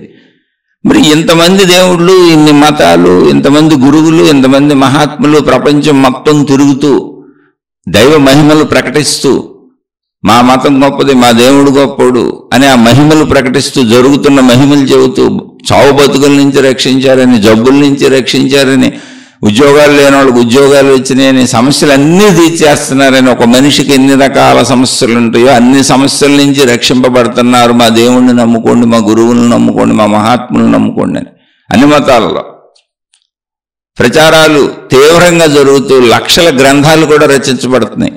ఏ రకాలుగా రక్షింపబడ్డారో కొంతమంది వాళ్ళే చెప్పేస్తున్నారు టీవీల్లోకి వచ్చి, మేము ఈ మేలు పొందాం, ఈ లాభం పొందాం. చాలామంది అనుభవాలు పుస్తకాలు రాస్తున్నారు. ఇప్పుడు సోషల్ మీడియా వచ్చింది కాబట్టి అనుభవాలు వీటిల్లో వస్తున్నాయి. అప్పుడు ఒక సామాన్యుడికి ఏ కష్టము లేకుండా కొంచెం జ్ఞానంతో వివేకంతో ఆలోచించగలిగిన సామాన్యుడికి వచ్చేదే ఈ ప్రశ్న. ఇన్ని శక్తులున్న మహాత్ములు, దేవుళ్ళు, దేవతలు, ఇన్ని మతాలు, ఇంతమంది గురువులు, ఇన్ని ప్రచారాలు జరుగుతున్నప్పుడు వీళ్ళు అసలు ప్రపంచంలో చెడుని ఆపేయొచ్చు కదా. పాపం పోలీసు వ్యవస్థ ఎంత కష్టపడుతుంది దొంగలను పట్టుకోవడానికి, న్యాయస్థానాలు ఎంత కష్టపడుతున్నాయి అసలు నిజం ఎవరిదో తెలుసుకోవటానికి. ఆ కష్టం ఎలాంటిదంటే, న్యాయస్థానాల కష్టం ఎలాంటిదంటే నిజం ఎవరో తెలుసుకోవటానికి మళ్ళీ లాయర్లు వాదించుకుంటూ ఉంటారు, వీళ్ళది నిజం వాళ్ళది నిజమని. ఇంతకీ ఎవరిది నిజమో తెలీదు. ఏ గొప్ప లాయరు జడ్జి గారిని నమ్మించి అలా వాదించగలిగి సాక్ష్యాధారాలు చూపించగలిగాడో దాని ప్రకారమే తీర్పు. కోర్టులు దెబ్బలు పడుతున్నాయి, న్యాయస్థానాలు దెబ్బలు పడుతున్నాయి, పోలీసు వ్యవస్థలు దెబ్బలు పడుతున్నాయి, అనేక రకాల నిఘా సంస్థలు దెబ్బలు పడుతూనే ఉన్నాయి ఏంటి చెడుకి. అలాగే దేశాలు ఆక్రమించుకోకుండా మిలిటరీ వ్యవస్థలు. మరి ఇవన్నీ ఎందుకు ఇంత కష్టపడుతున్నాయి? ఇది సామాన్యుడికి వచ్చే సందేహం వస్తుంది. దేవుళ్ళు ఉన్నప్పుడు, దేవతలు ఉన్నప్పుడు, అనేక రకాలైన మతాలలో అనేక మంది దేవుళ్ళు దేవతలు ఉన్నప్పుడు, అన్ని మతాలలోనూ మత పెద్దలు, మత ప్రవక్తలుగా గురువులు చలామణి అవుతూ వాళ్ళు వాళ్ళ మహిమలు మాయలు ప్రకటించుకుంటూ ఓపెన్గా స్టేజీల మీదే ప్రకటిస్తూ, పుస్తకాలు రాస్తూ, సోషల్ మీడియాలో జరిగిన అనుభవాలను ప్రకటిస్తూ, పొందిన మేళ్లను ప్రకటిస్తున్నప్పుడు మనుషుల్ని ఎందుకు మొత్తం చెడును పోగొట్టలేకపోతున్నారు? అది ఆ ప్రశ్నే పుట్టింది ఇక్కడ. ఇప్పుడు అది సామాన్యంగా ఏంటంటే కొంచెం విశాల దృష్టిలో ఆలోచించిన వాళ్ళకు అప్పుడప్పుడు ఈ ప్రశ్న పుడుతుంది. అసలు చెడుని పోగొట్టవచ్చు కదా, చెడుని ఎందుకు పోగొట్టలేకపోతున్నారు? ఈ మహిమలతో ఒక మనిషిని మార్చలేరా? మనిషి మనసును మార్చలేరా? మనిషిలో చెడును పోగొట్టలేరా అనే ప్రశ్న పుడుతుంది. ఇక్కడ నేను మతాలను తక్కువ చేయట్లేదు, దేవుళ్ళని తక్కువ చేయట్లేదు, గురువుల్ని తక్కువ చేయట్లేదు. కానీ సృష్టిలో ఉన్న ప్రాసెస్ చెప్పాను. మనిషికి స్వేచ్ఛ ఇవ్వబడింది, మనిషికి స్వేచ్ఛ ఉంది. అది ఎటువంటి స్వేచ్ఛ అంటే, ఒక మనిషి లోపల ఏమి అనుకుంటున్నాడో ఆ మనిషి మనసు కానీ, ఆలోచన కానీ, భావం కానీ, అంతరంగం కానీ పక్కన ఎవరికి తెలియదు. జన్మనిచ్చిన తల్లిదండ్రులకి తెలియదు, జత కలిసి బతుకుతున్న జీవిత భాగస్వామికి తెలియదు, ఎవరికి ఎవరి గురించి తెలియదు. అదే స్వేచ్ఛ. తెలిస్తే స్వేచ్ఛ ఎక్కడుంది? ఇప్పుడు ఈ స్వేచ్ఛ ఇవ్వబడినప్పుడు అసలు ఇంకొకళ్ళు ఎలా మార్చగలరు? నేను మారిస్తే నీ స్వేచ్ఛ పోతుంది కదా. ఈ పాయింట్ మీరు అర్థం చేసుకోవాలి. నిన్ను ఎవరైనా నీ ప్రమేయం లేకుండా వాళ్ళ శక్తితో, వాళ్ళ మహిమతో నిన్ను మార్చేయగలిగితే అప్పుడు నీ స్వేచ్ఛ పోయింది కదా. ఇప్పుడు ఒక చెట్టు ఎదుగుతుంది, మనం పెరట్లో ఒక చెట్టు వేసాం, ఓ పెద్ద మామిడి చెట్టు వేసాం, అది ఎదుగుతుంది, బాగా ఎదుగుతుంది. అయితే ఏమైంది, కొన్ని కొమ్మలు మనకు అడ్డంగా మన ఇంటి మీదకి వచ్చేస్తున్నాయి, వాటి వల్ల మనకు ఇబ్బందిగా ఉంది. అప్పుడు ఏం చేస్తాం, మనం ఆ కొమ్మల్ని ఒక కత్తి తీసుకొని నరికేస్తాం, మనకు అడ్డం వచ్చిన కొమ్మలను నరికేస్తాం. ఇప్పుడు నరకొద్దు, నన్ను ఇబ్బంది పెట్టొద్దు అనే స్వేచ్ఛ చెట్టుకు లేదు, అది ఎదుగుతుంది అంతే. మనం వెళ్ళి కొట్టేస్తాం, మనకు అనుకూలంగా తయారు చేసుకుంటాం ఆ చెట్టుని, మనకు ఇబ్బంది వచ్చిన చోట దాన్ని నరికేస్తాం. ఎందుకని నాకు ఇబ్బంది వచ్చింది అని. అప్పుడు చెట్టు మనం ఏం అనలేదు, ఏం చేయలేదు. చెట్టుని నరకటం ఎక్కడ కూడా శిక్షా స్మృతిలో న్యాయస్థానాలు, పోలీసు వ్యవస్థలు మనమేం అరెస్ట్ చేయవు. ఎందుకంటే ఆ ధర్మం మనుషులకు మాత్రమే ఉంది, మనిషిని నరకకూడదు. జంతువులను కూడా అసలు తినేస్తున్నారుగా చంపుకొని, అది కూడా తప్పు అని ఎక్కడ లేదుగా శిక్షా స్మృతిలో. అంటే శిక్షలో న్యాయస్థానాలు పోలీసు వ్యవస్థలు మనుషులకు మాత్రమే వర్తిస్తాయి. ఎందుకు వర్తిస్తాయి మళ్ళీ ఇవన్నీ అంటే అక్కడ కూడా మనిషికి స్వేచ్ఛ ఉంది. అసలు ఇప్పుడు పోలీసు వ్యవస్థ ఎవరి కోసం వచ్చింది? దొంగల కోసం వచ్చింది. కోర్టులు ఎవరి కోసం వచ్చినాయి? మోసగాళ్ళ కోసం వచ్చినాయి. అన్ని రకాల నిఘా వ్యవస్థలు ఎవరి కోసం వచ్చినాయి? తప్పుడు పనులు చేసే వాళ్ళ కోసం వచ్చినాయి. దేశ రక్షణకి మిలిటరీ వ్యవస్థలు ఎందుకు వచ్చినాయి? పక్క దేశం వాళ్ళు వచ్చి మన ఆక్రమించుకోకుండా వచ్చినాయి. అంటే తప్పులు చేసే వాళ్ళ కోసం వచ్చినాయి. అంటే తప్పులు చేసేవాడు ఏం తప్పు చేస్తున్నాడు? పక్క మనిషి యొక్క స్వేచ్ఛా స్వాతంత్రాలను హరిస్తున్నాడు. నేను సంపాదించుకున్న డబ్బులు లాక్కుంటున్నాడు, నా వస్తువులు లాక్కుంటున్నాడు, నాది ఎత్తుకుపోతున్నాడు, కుదిరితే బలంతో నా మీద పెత్తనం చేస్తున్నాడు, నాది ఆక్రమించేస్తున్నాడు. ఇటువంటివన్నీ తప్పులు. ఏ వ్యక్తి స్వేచ్ఛను ఎవరూ హరించకూడదు అన్నది మళ్ళీ చట్టం. అక్కడ స్వేచ్ఛలో కోసమే చట్టం వచ్చింది, రక్షణలు వచ్చినాయి. ఇప్పుడు ఇక్కడ ఇవి కూడా స్వేచ్ఛ కోసమే, మనిషి స్వేచ్ఛకి భంగం కలగకూడదని మనిషి పెట్టుకున్న వ్యవస్థలే. కాబట్టి సృష్టి ఏమో నీకు స్వేచ్ఛ ఇచ్చేసింది, నీ ఇష్టం వచ్చినట్టు నువ్వు బతకచ్చు అన్నది. కాబట్టి మనం అనేకం తయారు చేసుకొని అనేకం మనకు కావలసిన విధంగా సృష్టించుకొని ప్రకృతి వనరులనే మార్చుకొని బతుకుతున్నాం. మనం ఉపయోగించుకునే వస్తువులన్నీ మార్చుకున్నవే, ప్రకృతి నుంచి మార్చుకున్నవే, యథాతథంగా వాడుకుంటున్నవి కాదు. అలాగే ఒక వ్యక్తి అంతరంగం భార్య అయినా, భర్త అయినా, కొడుకైనా, కూతురైనా, ఎంత దగ్గర సంబంధమైనా, గురువైనా, శిష్యుడైనా, మీరు ఒప్పుకున్న ఒప్పుకోపోయినా ఇది సత్యం. దేవుడైనా భక్తుడైనా మీరు ఒప్పుకున్న ఒప్పుకోపోయినా ఇది సత్యం. వాళ్ళ మనసులో ఏమనుకుంటున్నారో వాళ్ళు చెబితే తెలియటం వేరు, వాళ్ళు చెప్పకుండా మనసులో ఏమనుకుంటున్నారో ఆ భావాలు నీకు తెలియటం అసంభవం. ఎదుటి వ్యక్తి అంతరంగం తెలిసేలా పెట్టబడలేదు. ఇందులో నేను గురువు శిష్యుడు అన్నది, దేవుడు భక్తుడు అన్నది మీకు నమ్మకపోవచ్చు, మీకు ఇష్టం ఉండకపోవచ్చు, కానీ సత్యం అంతే. అది సృష్టి చేసిన ఏర్పాటు అయినప్పుడు ఇక్కడ ఎందుకు మారిపోద్ది? అది సృష్టి అందరికీ ఒకటే ఏర్పాటు పెడుతుంది, ఎవరికైనా ఒకటే సృష్టిలో, అందులో ఏం మార్పులు ఉండవు. అలాగే మనం పెట్టుకున్న వ్యవస్థలు, నిఘా వ్యవస్థలు, పోలీసు వ్యవస్థలు కూడా స్వేచ్ఛకు భంగం కలగకూడదని, ఎవరి స్వేచ్ఛకైనా ఎవరైనా భంగం కలిగించారని నిరూపించబడితే ఆ వ్యక్తి శిక్షార్హుడు. స్వేచ్ఛ ఎంత ప్రధానమైందో చూడండి, ఇక్కడ స్వేచ్ఛ ప్రధానమైంది. అలాంటప్పుడు మహాత్ములు కానీ, మహిమలు కానీ, దేవుళ్ళు కానీ, దేవతలు కానీ నిన్ను వాళ్ళకి ఇష్టం వచ్చినట్టు మార్చడం అసలు కుదరదు. ముందు ఈ విషయాన్ని మీరు తెలుసుకొని నిర్ధారించుకుంటే మీకు అద్భుతం జరుగుద్ది మీ జీవితంలో. ఒక సత్యాన్ని మీరు అంగీకరించగలిగితే, ఉన్న సత్యాన్ని ఉన్నట్టుగా అంగీకరించగలిగితే మీ జీవితంలో అద్భుతం అక్కడి నుంచే మొదలవుద్ది. ఏంటి అద్భుతం అంటే నన్ను ఎవరో మార్చలేరు, ఎందుకంటే నా అంతరంగం ఎవరికి తెలియదు, నాకే తెలుసు. నన్ను ఎవరో మార్చలేరని మీరు ఎప్పుడైతే ఫిక్స్ అవుతారో, ఎందుకని మార్చలేరు అంటే మూర్ఖత్వంతో కాదు, అహంకారంతో కాదు, అసలు సృష్టి వెసులుబాటు ఇవ్వలేదు. వెసులుబాటు ఇవ్వని ప్రక్రియ ఇక్కడ ఎందుకు జరుగుద్ది? ఒకవేళ జరుగుతుందని నువ్వు అనుకుంటే అది నీ అజ్ఞానం, నీ భ్రమ, నీకు సంబంధించిన మాయ, నువ్వు నీ బుర్రకెక్కించుకున్న మాయ. ఎండమావుల్లో నీళ్లు కనపడతాయి, కానీ అవి నీళ్లు కాదని జ్ఞానం తెలిసిన అందరికీ తెలుసు, అది సూర్యరశ్మి అని. అలా కాదు. నన్ను ఎవరూ మార్చలేరు అనే సృష్టి సత్యాన్ని నువ్వు ఎప్పుడైతే అంగీకరిస్తావో, నా గురించి ఎవరికీ తెలీదు, నాకు మాత్రమే తెలుసు అనేటువంటి సత్యాన్ని నువ్వు ఎప్పుడైతే అంగీకరిస్తావో, అలాగే ఎదుటివారి గురించి కూడా నేనెవరిని మార్చలేను, ఆపోజిట్లో సేమ్ మళ్ళీ అంతే, నేను కూడా ఎవరిని మార్చలేను. అలాగే ఎదుటివారి లోపల ఏముందో నాకు తెలియదు. ఈ సత్యాన్ని ఎప్పుడైతే నువ్వు అంగీకరిస్తావో నీలో అద్భుతం అప్పుడే స్టార్ట్ అవుద్ది. ఏంటో అద్భుతం అంటే నన్ను నేనే మార్చుకోవాలి అని, నన్ను నేను తెలుసుకుంటూ, నన్ను నేను గమనించుకుంటూ, నన్ను నేను చూసుకుంటూ నన్ను నేను మార్చుకోగలను. ఇది నీకు అప్పుడు అర్థమవుద్ది. అందుకని మార్చుకునే ప్రయత్నం చేసుకుంటావు.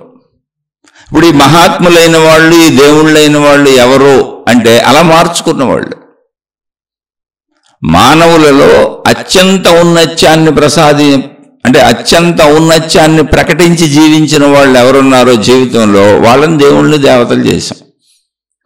అత్యంత ఔన్నత్యంగా ప్రస్తుతం జీవిస్తున్న వాళ్ళు ఎవరున్నారో, జీవించిన వాళ్ళు ఎవరున్నారో వాళ్ళ గురువులు, మహాత్ముల్ని చేశాం. అంటే ఔన్నత్య స్థితిగతులను బట్టి అది అక్కడ దేవుళ్ళు అంటే అది, గురువులు అంటే అది, మహాత్ములు అంటే అది. వాళ్ళు ఏం చెబుతున్నారు? దేవుళ్ళు తప్ప, మతాలు తప్ప, గురువులు తప్ప, మార్గాలు తప్ప ఏమీ తప్పు కాదు. వాళ్ళు తమను తాము మార్చుకొని, వాళ్ళు తమను తాము మంచిదారిలో పెట్టుకొని, వాళ్ళు తమ జ్ఞానంతో తమలో కలుగుతున్న అజ్ఞాన అహంకారపూరితమైనటువంటి దుశ్చర్యలను, దుర్మార్గాలను, చెడుని వదిలించుకొని మంచిలో మాత్రమే జీవించారు. ఇలా మీరు కూడా జీవించండి అని బోధించారు. అవే జ్ఞాన గ్రంథాలు, బోధలు. అవే మతాలు, మార్గాలు, విధానాలు, పద్ధతులు. ఆ మంచికి మారటానికి, చెడుని పోగొట్టుకోవడానికే సాధనలు. సాధన అంటే ఏంటి? ప్రయత్నము. అదే నేను చెడు చేయకూడదు, మంచిగానే ఉండాలని ఒక ప్రయత్నం.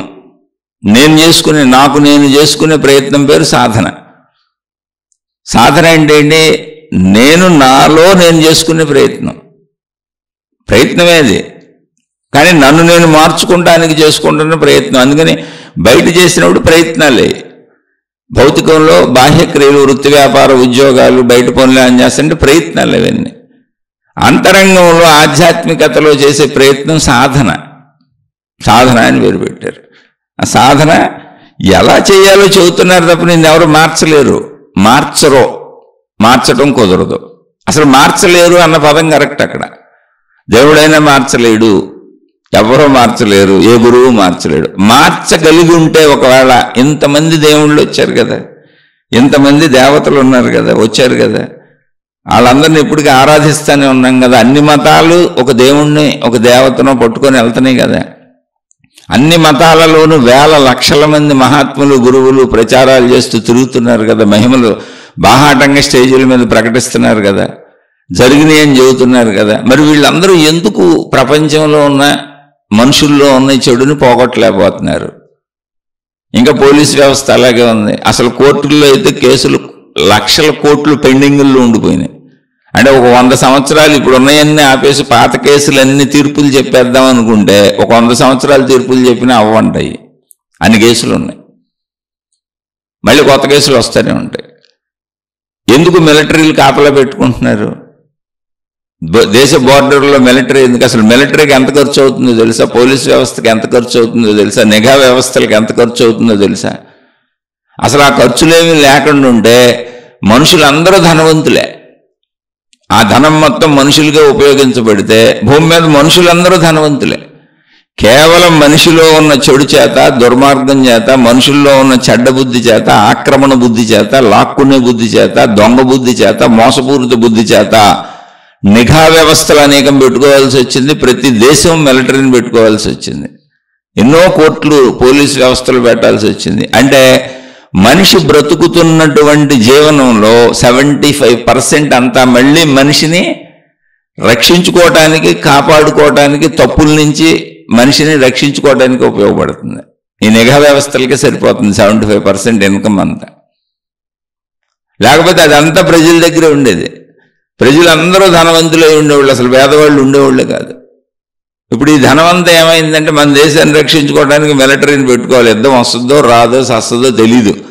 కానీ దేశం ఉన్నంతకాలం ఎన్ని వందల వేల లక్షల కోట్ల సంవత్సరాలైనా మిలిటరీ వ్యవస్థ నడుపుకుంటూ ఉండాల్సిందే. వాళ్ళకి జీతాలు ఇవ్వాల్సిందే, పోలీస్ వ్యవస్థలు ఉండాల్సిందే, కోర్టులు ఉండాల్సిందే, ఇంటెలిజెన్స్లు, ఏసీబీలు, ఇలా ఎన్నో నిఘా వ్యవస్థలు ఉన్నాయి. అవన్నీ ఉండాల్సిందే. ఇప్పుడు వాటన్నింటికి మరి జీతాలు ఇవ్వాల్సిందే. మరి అవన్నీ తప్పదు. మనుషులందరూ మంచిగా ఉండి ఎవరి పని వాళ్ళు చేసుకుంటూ హాయిగా క్రమశిక్షణగా ఎవరికాళ్ళు సాగిపోతూ ఉండుంటే ఆ నిఘా సంస్థలకు పెట్టేటువంటి ఖర్చు, డబ్బు అంతా కూడా ఈ మనుషులకే ఉపయోగించబడితే అసలు ఇప్పుడు మనిషి 100 రూపాయలకు కొంటున్న వస్తువు రూపాయికే వచ్చేసేది. ఎందుకని గవర్నమెంట్ వాటి కోసం ట్యాక్స్లు వేస్తుంది. ఉత్పత్తులు చేసేవాళ్ళందరూ కూడా ₹10 తయారయ్యే వస్తువుని, అంటే ఒక 50 పైసలకు ₹1 తయారయ్యే వస్తువుని 100కి 200కి అమ్ముకుంటున్నారు. ఎందుకని? మళ్ళీ ఆ ట్యాక్సులు కట్టాలి, వాటి మీద లాభాలు కావాలి. ఇలా బోల్డ్ రకాల చర్యలు ఉన్నాయి. ఇక్కడ అందరికీ లాభాసక్తి వచ్చేసింది. ఆఖరి గవర్నమెంట్ నడవాలన్నా డబ్బులే కావాలి. ఈ నిఘా వ్యవస్థలన్నింటిలో పనిచేసేది మనుషులే, వాళ్ళకి జీతాలు ఇవ్వాలి. వీటన్నింటికి కారణం మనిషిలో చెడే. మళ్ళీ మనిషిలో ఉన్న చెడు నుంచి మనిషినే రక్షించడానికి మనం పెట్టుకున్న వ్యవస్థలే నిఘా వ్యవస్థలు. ఎందుకని? మనిషి స్వేచ్ఛని హరించే హక్కు ఇంకో మనిషికి లేదు. భౌతికంగా అయినా, సృష్టిపరంగా అయినా మనిషి స్వేచ్ఛలోకి ఎవరో ప్రవేశించే ఛాన్స్ లేదు అనే విషయం ఇక్కడ నిరూపించబడుతోంది. అప్పుడు నిన్ను ఎవరు మారుస్తారు? ఒకవేళ మారిస్తే మళ్ళీ అది కూడా చెప్పాను, నీకు స్వేచ్ఛ లేనట్టు అయిపోయింది. నువ్వు యంత్రం అయిపోయావు. ఒక కారుని మన ఇష్టం వచ్చినట్టు నడుపుకెళ్ళిపోవచ్చు, ఆపాలంటే ఆపొచ్చు, నడపాలంటే నడపచ్చు, తీసుకెళ్ళి ఎండలో పెట్టచ్చు, లేదా నీళ్ళలో పెట్టచ్చు, లేదా వర్షంలో పెట్టచ్చు, ఏదైనా చేయొచ్చు. ఏమీ లేదు, ఒక రాడ్డు తీసుకొని పక్కన కొట్టేయచ్చు. ఎందుకని? కారుకి స్వతంత్రత లేదు, కారు యజమానిగా నాకు స్వతంత్రత ఉంది. అలాగే ఎవరైనా ఒక మనిషిని వాళ్ళ శక్తులతో, అంటే మంచివాడుగానే మీ పాయింట్ అయితే కరెక్ట్, కానీ ఆ మంచివాడుగానే తీసేయండి, అప్పుడు అర్థమవుద్ది మీకు. వాళ్ళ శక్తులతో ఒక మనిషి అంతరంగాన్ని మార్చేయగలిగి, ఆలోచనలు మార్చేయగలుగుతూ ఉంటే, అలా కుదిరితే, ఇప్పుడు ఒక కారుకి నీకు తేడా ఏంటి, ఒక వాహనానికి నీకు తేడా ఏంటి, ఒక రాయికి నీకు తేడా ఏంటి, ఒక చెట్టుకి నీకు తేడా ఏంటి? అసలు తేడా ఉంది, నువ్వు జడ పదార్థం అయిపోయావు, ఎవరో నిన్ను నడిపిస్తూ ఉంటారు. అందుకని నేను సృష్టి మొత్తం, విశాల సృష్టిని దృష్టిలో పెట్టుకొని చెబుతూ ఉంటా, మాయలు లేవు, మహిమలు లేవు, వాటి జోలికి పోబాకుండా, ఏమి లేవు, భ్రాంతులు మాత్రమే. ఎందుకంటే ఆత్మజ్ఞానం, ఆధ్యాత్మిక చదువు అనేది విశ్వ చదువు, మొత్తం విశ్వాన్ని గూర్చిన చదువు, విశ్వశక్తి గూర్చిన చదువు, సృష్టి శక్తి గూర్చిన చదువు, విశాల చదువు అది. ఇవన్నీ పరిమితిలో ఉన్నవాళ్ళు నమ్ముతారు, శరీర భావంలో ఉన్నవాళ్ళు నమ్ముతారు. అవి కూడా ఎందుకు నమ్ముతారు పాపం? తప్పని కాదు, నమ్మించేవాళ్ళు బోళ్ళు మంది ఉన్నారు అక్కడ. మా దేవుణ్ణి నమ్ముకోండి, మీకు మేలు జరుగుద్ది, ఇదిగో ఇన్ని జబ్బులు తగ్గినాయి అని సభలు పెడతారు, ఇన్ని మహిమలు జరిగినాయి అని వాళ్ళతో స్టేజీల మీద మహిమలు చెప్పిస్తారు. కాళ్ళు లేని వాళ్ళు నడిచారు, కళ్ళు లేని వాళ్ళకి కళ్ళు వచ్చినాయి, చచ్చిపోయిన వాళ్ళని బతికిచ్చారు, పుస్తకాలు రాసుకుంటారు, వాళ్ళతో సాక్ష్యాలు చెప్పిస్తారు. అసలు ఈ సాక్ష్యాలు ఎందుకు చెప్పాలండి? ఎవరికి చెప్పాలి?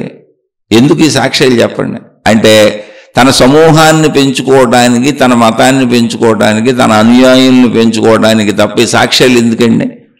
సభలు పెట్టి సాక్ష్యాలు ఎందుకండి? పుస్తకాలు రాసుకోవడం ఎందుకండి? మహిమలు రాసుకోవడం ఎందుకండి? ఎందుకు చెప్పండి? వీటి వలన ప్రజలు పాపం అమాయకులు, అంటే కష్టాల్లో ఉన్నవాళ్ళు, బాధలు ఉన్నవాళ్ళు, కన్నీళ్ళు ఉన్నవాళ్ళు. మనిషికి అసలు భూమి మీద పుట్టిన మనిషికి బాధ లేనకుండా ఉంటుందా? చనిపోయే లోపల ఏ బాధ రాకుండా ఎవరైనా ఉంటారా? కాబట్టి ప్రతి మనిషికి ఎప్పుడూ ఏదో ఒక బాధ ఉంటుంది, ఏదో ఒక కోరిక ఉంటుంది, ఏదో ఒక ఆశ ఉంటుంది, ఏదో ఒక ఇబ్బంది ఉంటుంది, ఏదో ఒక కష్టం ఉంటుంది.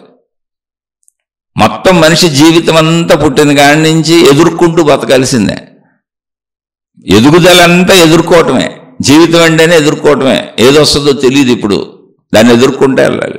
కాబట్టి ఆ ఎదుర్కొనేటప్పుడు మనిషికి భయం వేస్తుంది, బాధ వేస్తుంది, దుఃఖం వేస్తుంది, కష్టం వేస్తుంది, ఇబ్బంది అనిపిస్తుంది. అందుకని ఆ బలహీనతలో ప్రతి మనిషి, ప్రతి సామాన్య మనిషి, కష్టాలలో ఇబ్బందుల్లో ఉన్న ప్రతి మనిషి ఎవరు ఏం చెప్పినా నమ్ముతాడు. ఎందుకని మనిషికి శరీరపరంగా నేను అల్పుడును ఈ విశ్వంలో. ఇప్పుడు విశ్వాన్ని చూసినప్పుడు శరీరపరంగా నేను అన్ని ప్రయత్నించుకు బతకాలి, నిత్యం అన్ని నేను ప్రయత్నించుకు సాధించాలి. అసలు జీవించటం అంటేనే ప్రతిదాన్ని, ప్రతి నిమిషం వచ్చే ప్రతి నిమిషాన్ని ఎదుర్కోవాలి, ఏమొస్తుందో తెలీదు. ఇందులో ఇంకా కష్టాలు, బాధలు, కన్నీళ్లు, ఇబ్బందులు ఇవన్నీ కామన్గా ఉంటాయి అందరికీ. అవి కొంచెం ఎక్కువ ఉన్న వాళ్ళు ఉంటారు, కొంచెం తక్కువ ఉన్న వాళ్ళు ఉంటారు. అందుకని వాళ్ళు ఉన్న స్థితులను బట్టి పాపం నమ్మేస్తూ ఉంటారు. ఇంచుమించు అందరూ అన్నీ నమ్ముతారు. ఎందుకని ప్రతి మనిషి సామాన్య స్థితిలో ఏదో ఒక దాంట్లో ఇబ్బంది పడుతూనే ఉంటాడు. ఏమీ లేకపోతే భవిష్యత్తు తెలియదు, ఎలా బతకాలో తెలియదు. ఇప్పుడు చదువుకుంటున్నాను, ఏం చదవాలో తెలియదు, చదివితే పాస్ అవుతానో లేదో తెలియదు, పాస్ అయినాక మంచి ఉద్యోగం వస్తుందో లేదో తెలియదు, ఆ మంచి ఉద్యోగంలో ఎలా ఉంటానో తెలియదు. ఓ బండి వేసుకొని రోడ్డు మీదకి వెళ్తే, లేదా నడుచుకుంటూ రోడ్డు మీదకి వెళ్తే ఏ యాక్సిడెంట్ అవ్వకుండా వస్తానో లేదో తెలియదు, భవిష్యత్తు తెలియదు. అసలు భవిష్యత్తు తెలియదన్న భయమే, భవిష్యత్తులో ఏమవుతుందో అన్న ఆదుర్దానే. ఎందుకని? నాకు కావాలి, నేను పొందాలి, నేను బతకాలి. కాబట్టి ఖచ్చితంగా ఆదుర్దా ఉంటుంది, కొంత కంగారు ఉంటుంది. ఎంతటోళ్ళకైనా కొంత కంగారు, కొంత ఆదుర్దా ఉంటుంది. ఏదైనా జరగాలని కదా ప్రయత్నిస్తారు, కావాలని కదా ప్రయత్నిస్తారు, అవ్వాలని కదా ప్రయత్నిస్తారు, పొందాలని కదా ప్రయత్నిస్తారు. ఆ ప్రయత్నంలో ఎప్పుడైతే కావాలి, అవ్వాలి, పొందాలి అనుకుంటున్నారో ప్రతిదానికి కొంత ఆదుర్దా ఉంటుంది, అవుతుందో అవదో అని. ఎందుకంటే అవ్వచ్చు, అవ్వకపోవచ్చు, ఛాన్సులు రెండు ఉంటాయి. అటువంటి భయాల్లో, బలహీనతల్లో ఉన్నటువంటి మానవ మనస్సు ఎవరు ఏం చెప్పినా నమ్మొద్దు. ఎందుకని? తనకు ఒక ఆసరా కావాలి ఇప్పుడు. ఎందుకని? భవిష్యత్తు తెలియదు, ఇక్కడ ఆసరా ఎవరో తెలియదు. అసలు ఆసరా ఎవరు లేరు, అందరూ నాలాంటి మనుషులే.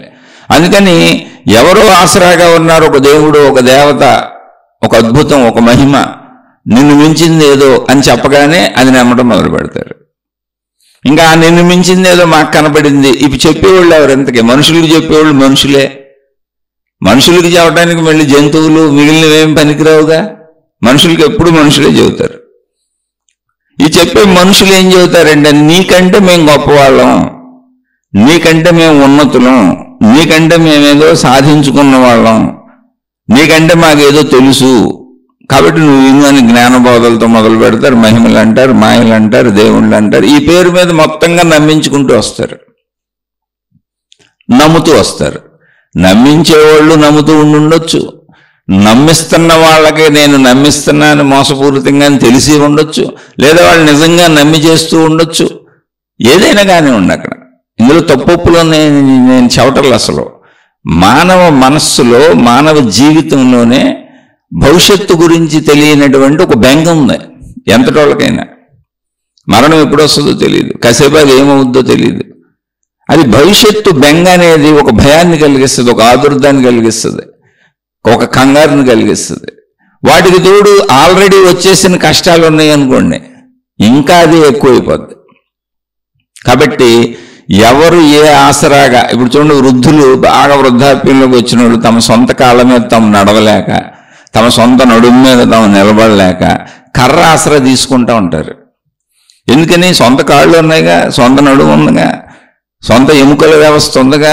మొత్తం ఎందుకు నడవలేకపోతున్నారంటే జీర్ణించిపోయింది, శిథిలమైపోయింది, శక్తి సరిపోవట్లా. యవనంలో ఉన్నట్టు లేదు, ఇప్పుడు వృద్ధాప్యంలో అవన్నీ శక్తిని కోల్పోతున్నాయి. అందుకని కర్ర సాయాలు తీసుకుంటారు, ఏదో ఒక సాయంతో నడుస్తూ ఉంటారు, ఎవరొకళ్ళని సాయంగా తీసుకుంటారు, మనుషుల సాయాలు కోరతారు. అలా అసలు మొట్టమొదటి నుంచి భవిష్యత్తు తెలియని మనిషి ఎవరొకళ్ళ సాయాన్ని ఆశిస్తూనే ఉంటాడు. అసలు పుట్టడమే తల్లిదండ్రుల సాయంతో పెరుగుతాం, ఏమీ తెలియదు. అలా ఎప్పుడూ మనిషి ఏదో ఒక దాని మీద ఆధారపడే ఉంటాడు, ఏదో ఒక సాయంతో బతుకుతూనే ఉంటాడు. అలా చివరి వరకు సాగుతున్నప్పుడు ఈ కష్టాలు, ఇబ్బందులు, భయాలు, బలహీనతలు ఇవన్నీ కామన్ మనిషి మనసులో. దానికి ఒకటే కారణం, భవిష్యత్తు తెలియకపోవటం. భవిష్యత్తు తెలియదు మనిషికి, ఎంతకాలం ఉంటానో తెలియదు, ఎప్పుడు పోతానో తెలియదు. కానీ ఉండాలన్న కాంక్ష ఉంది. ఉండాలి అంటే అన్నీ కావాలి, అవన్నీ పొందాలన్న కాంక్ష ఉంది, ఆనందంగా ఉండాలన్న కాంక్ష ఉంది. దానివల్ల భయం వస్తుంది, బాధ వస్తుంది, దుఃఖం వస్తుంది, ఇబ్బంది వస్తుంది, మనసు బలహీన పడిపోద్ది. వాటిల్లో ఇవన్నీ నమ్ముతాడు. ఎందుకు నమ్ముతాడు అన్నదానికి చెప్పాను.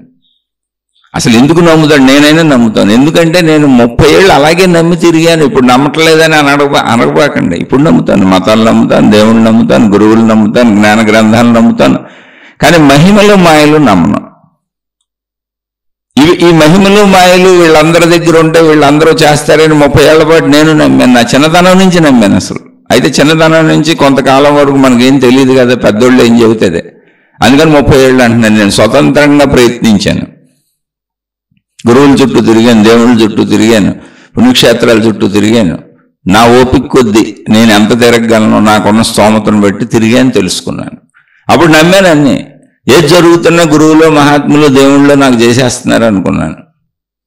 ఏంటి జరిగేది? నేను ప్రయత్నించుకుందా? అసలు నేను ప్రయత్నించకుండా ఎందుకు జరుగుతుంది అది? నేను చదువుకుంటున్నాను, నన్ను పాస్ చేయ దేవుడు అని అడుగుతున్నాను. చదువుకుంటున్నాక బాగా చదివితే ఎందుకు పాస్ అవ్వను?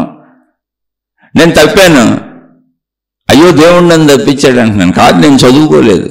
అప్పుడు నాకు తెలియదు అది. అప్పుడు మహిమలో మాయల నమ్మకంలో ఉన్నాను, విచక్షణ జ్ఞానం వాడతలా నేను. వీళ్ళందరూ చెప్పి నేను నమ్ముతున్నాను. నా చెప్పేవాళ్ళు ఎవరో? నా తల్లిదండ్రులే, నా సొంత కుటుంబ సభ్యులే, నా చుట్టూ ఉన్న మనుషులే. పాపం వాళ్ళు కూడా నమ్ముతున్నారు, చిన్నతనం నుంచి నన్ను నమ్మిస్తున్నారు. అలా తిరిగి తిరిగి తిరిగి తిరిగి అందరి చుట్టూ తిరిగాను. కానీ జ్ఞానోదయం జరిగిన సన్నివేశాలు కొన్ని ఉన్నాయి. జ్ఞానోదయం ఏంటేంటి?